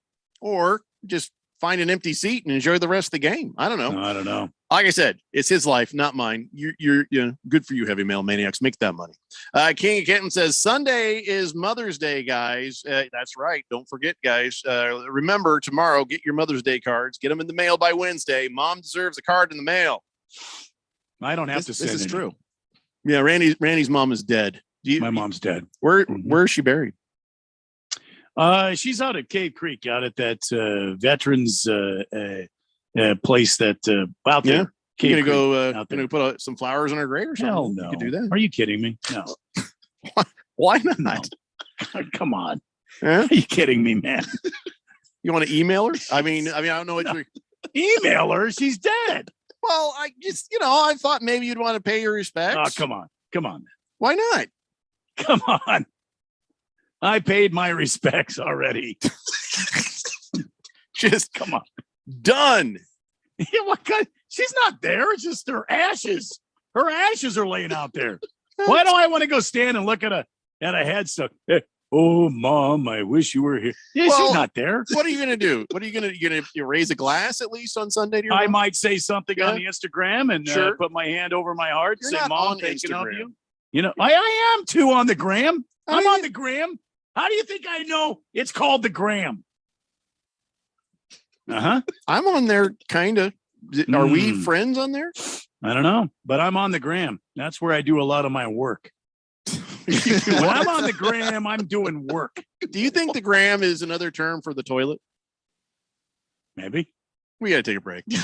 When we come back, I don't know what the hell's happening. I'm pretty sure we'll do Big Georgia sports history. And I know we got a giant wheel of sports. It's the Daily Blender here on 1580, The Fanatic. Is it on At Charmin, we heard you shouldn't talk about going to the bathroom in public, so we decided to sing about it. I love my Charmin Super Mega Golden Those last long, it's TP Gold, yeah. Charmin's got 6 rows in one, lasts forever on my buns. Only Super Mega when I'm cleaning. Charmin's got my booty believing. Charmin Super Mega Roll is 6 regular rolls in one. Enjoy the go with Charmin. Join Choices for the annual Walk for Life, May 6th and 7th at Dream City Church in Glendale. The weekend kicks off with a concert by Jordan St. Cyr. Then hear a powerful message from Dr. William Lyle, OBGYN. Admission to the concert is free with a suggested donation of diapers and wipes. Then on May 7th, join with hundreds for the Choices Walk for Life. Check-in is at 7:30. The walk begins at 9. Register at choicesaz.com/walk for your free t-shirt and all the details. Hey guys, it's Stephen McCollum from the main event here on 1580 The Fanatic. And join me 1 to 2 p.m. Monday through Friday. Suns game 1 is against Dallas Monday night. We'll look back at game 1 and how do we feel about the series now? We'll go around the NBA playoffs and look at the other games. NFL draft completes and news breaks. DeAndre Hopkins suspended 6 games for the Cardinals. NHL playoffs kick off Monday night and D-backs are in Miami. So join me, Stephen McCollum, on the main event Monday through Friday, 1 p.m. on 1580, 99.3 FM, The Fanatic. Market Wrap listeners, join Mo Ansari on Tuesday, May 24th in Scottsdale for his free Lunch and Learn seminar. He'll discuss the war in Ukraine, rising interest rates, inflation, and how it's impacting the markets. He'll also share his outlook for the global equity markets and answer your financial questions. That's Tuesday, May 24th in Scottsdale for the free Lunch and Learn seminar. You can also make an appointment to meet with him on Wednesday, May 25th. Register now at compact.com. That's COMPAK.com. Or dial pound 250 on your cell phone and say, talk to Mo. Compact Asset Management is a registered investment advisor, funds custodian, Fidelity Institutional Wealth Services, member FINRA, SIPC.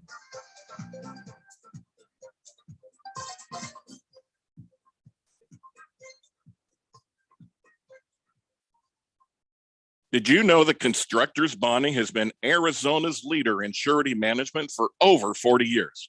Hi, this is Dave McKee, president of Constructors Bonding, inviting you to learn how our team can deliver better bonding than anyone, anywhere. Contractors, developers, attorneys, car dealers, and hundreds of other industries turn to Constructors Bonding for their bond solutions. Call me personally at 602-432-5929 to learn how Constructors Bonding is your solution for better bonding. 1580 The Fanatic.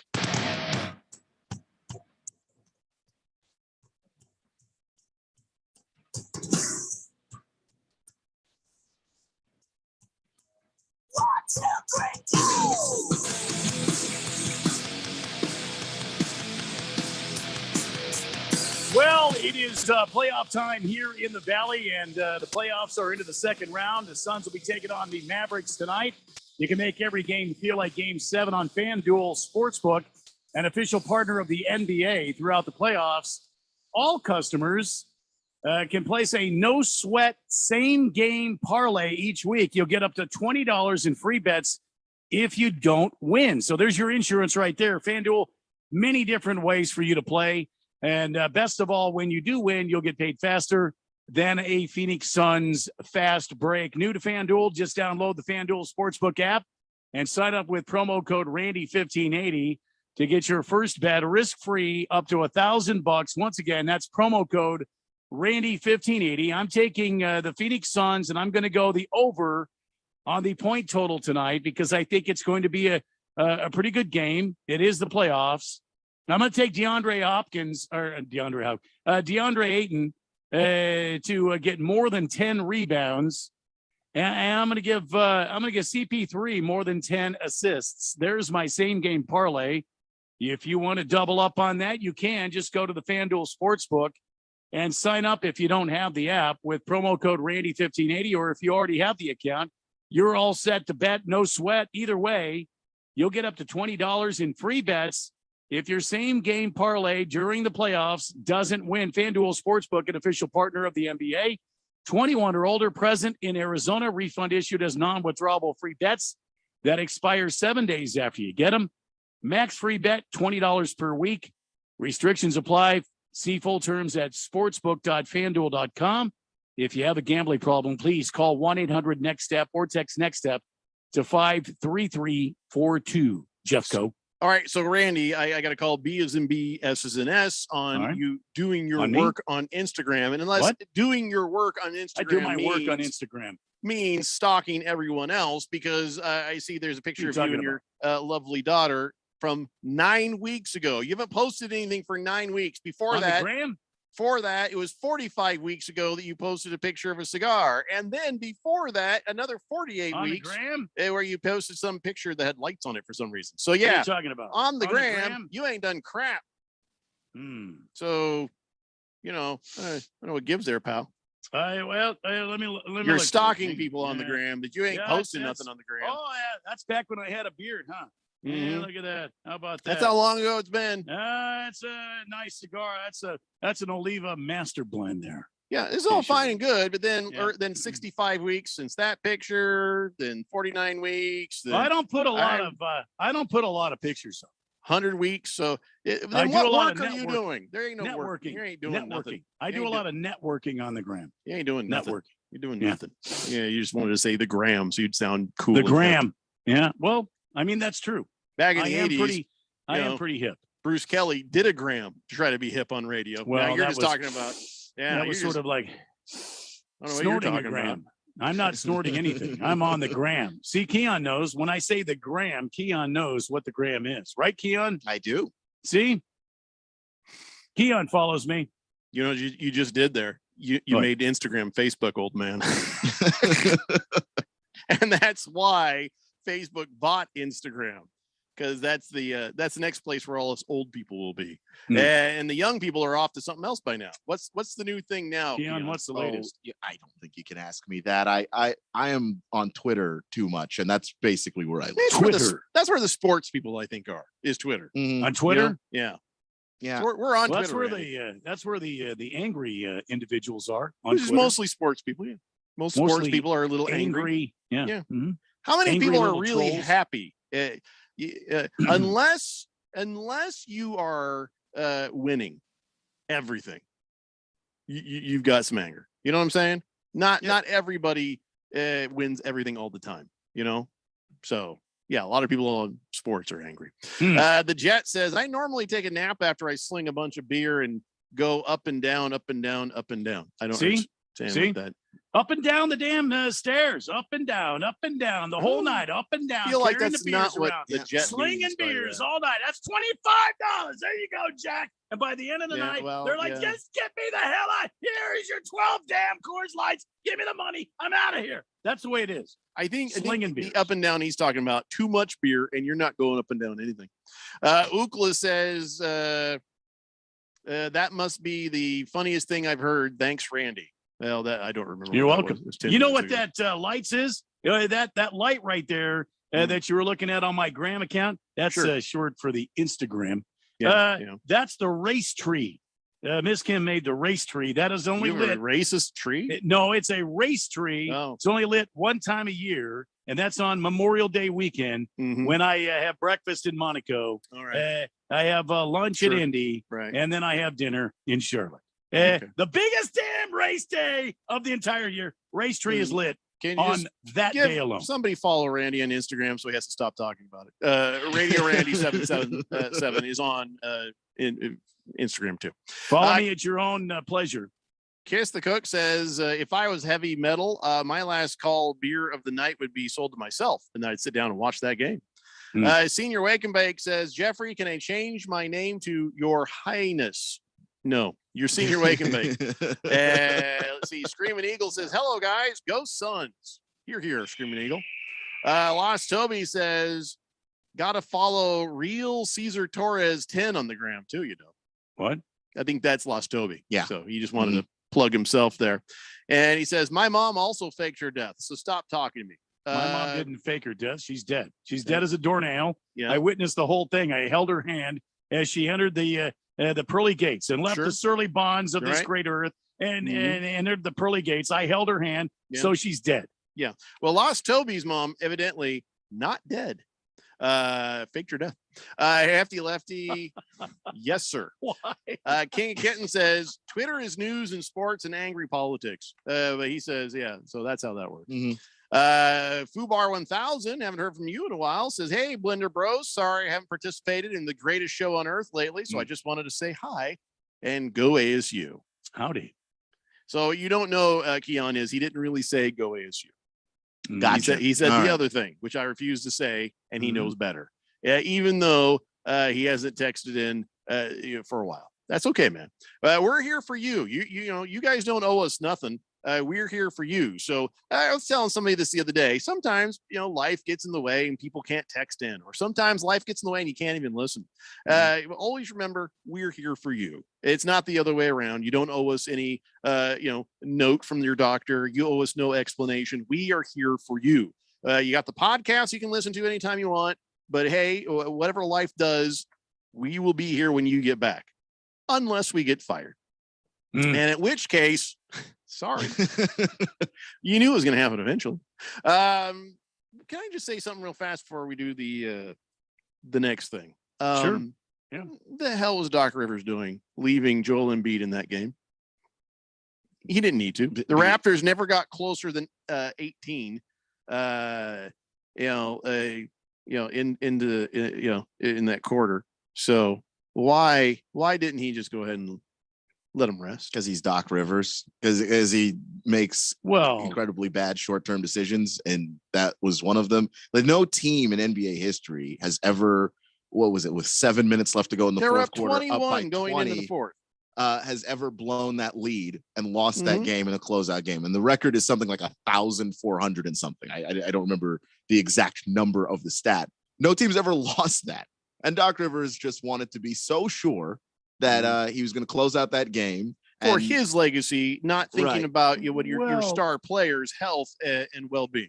Yeah, but come on. In these days and times, don't you think if Joel Embiid wanted to come out of that game, he could have come out of that game? He's not the grown-up in this situation. You've got a coach who's supposed to be looking out for his starters. You were up by the time Embiid made it a 26-point game at one point before this all happened. You can take the guy out of the game if for no other reason, give him some rest. Make sure he doesn't roll an ankle. You can't foresee a fractured orbital eye socket thingy, but you can say, maybe the superstar needs to sit down because this is now officially a blowout, and bad things can sometimes happen in these situations because the other team is flailing about desperately trying to make something happen. And guess what just happened? And I'm sure Joel could have come out of the game if he really, really, really wanted to. But Joel is a guy that actually falls in line with his coaches. He'll criticize the front office, his teammates, the referees, the league, but he never goes up against his coaches. He always respects those guys, whoever they are, even when they're bad. Doc Rivers was supposed to be looking out for him. The players always want to play. The players always want to play. Give me the rock. That is, that's what you want.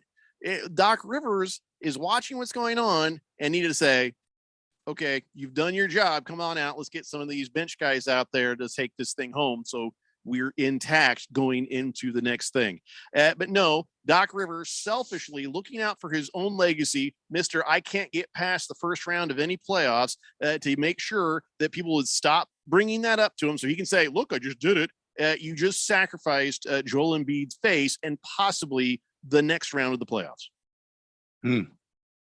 No, that's 100% correct. I just don't understand. I don't know. I don't understand why he did it, except that, it's Doc Rivers. And I don't really like Doc Rivers' decision-making. So this is just par for the course. Having lost respect for Doc Rivers, now I have to tell you that the 76ers are up on the Heat by a few points. So I guess Joel Embiid not being there is not immediately the end of their world, but let's just see how this game plays itself out. It does help that Maxey and Harden are going off. Regardless, it was a mistake. It was a selfish mistake by Doc Rivers. There's no reason that he needed to have him out there at that point. All right, so let's go ahead and move on to this. It's time now, ladies and gentlemen, for On This Date in Big George's sports history. Back in the year 1876, at Cincinnati Avenue grounds, Chicago White Stockings Ross Barnes hit the first home run in the history of the National League. In addition to his inside the park homer, the former National Association superstar also hit a single and a triple, stole 2 bases, and scored 4 runs in the White Stockings victories 19-5 over the Reds. Back to me, Jeffrey. Just wonder how many times he flipped his bat. I mean, and it danced. Did they sort of like the stare down the pitcher? And then run around the bases and Stood kind of there. stutter step. And I wonder if he had his helmet off and he was just kind of waving to the crowd. And slapping the ass of the third base coach as he goes by and, doing that whole thing. Hey, give me a break. He put his head down, ran around the bases. That's what you do. Joe the show says, don't get fired. I don't want to listen to the other Fugazi station, which shall not be named. We're not trying, but, eventually we can't. This can't go on forever. Lost Toby says Doc Rivers was scared of losing another 3-1 lead. King of Kittens says, adios, good night, go Suns. Oh, you're leaving like a minute early, King of Kittens. Yeah, come on.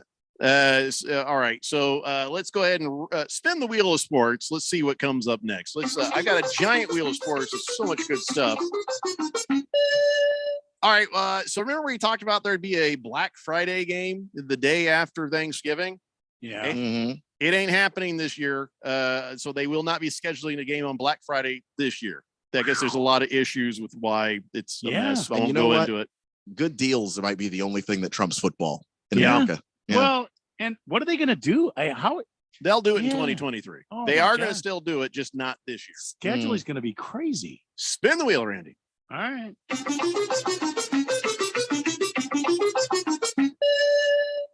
Scottie Pippen is a very bitter man. And what else is new? He's yelling. He's like, stupid media. They didn't vote for me for Defensive Player of the Year because they were too busy watching Michael. Everybody loves Raymond. I mean, we already knew that Scotty's one of the great defensive players of all time. I don't know. It's in his legacy. Why is he mad about this? He needs to shut the bleep up, okay? Pippen, you're just making yourself look worse and worse and worse every time you open your mouth. And you're like, Marsha. That's what you sound like. Take this from me, Scotty. Talk to a counselor, man. Get the anger worked out. Yeah, ask Mark Phelps about that app he uses. You need to do that. All right, guys, that's it for us. We will be back in your radios again tomorrow at 3 p.m. Go Suns. We'll see you tomorrow. It's the Daily Blender, 1580, The Fanatic. Parents, do you want your child's shoes to fit perfectly?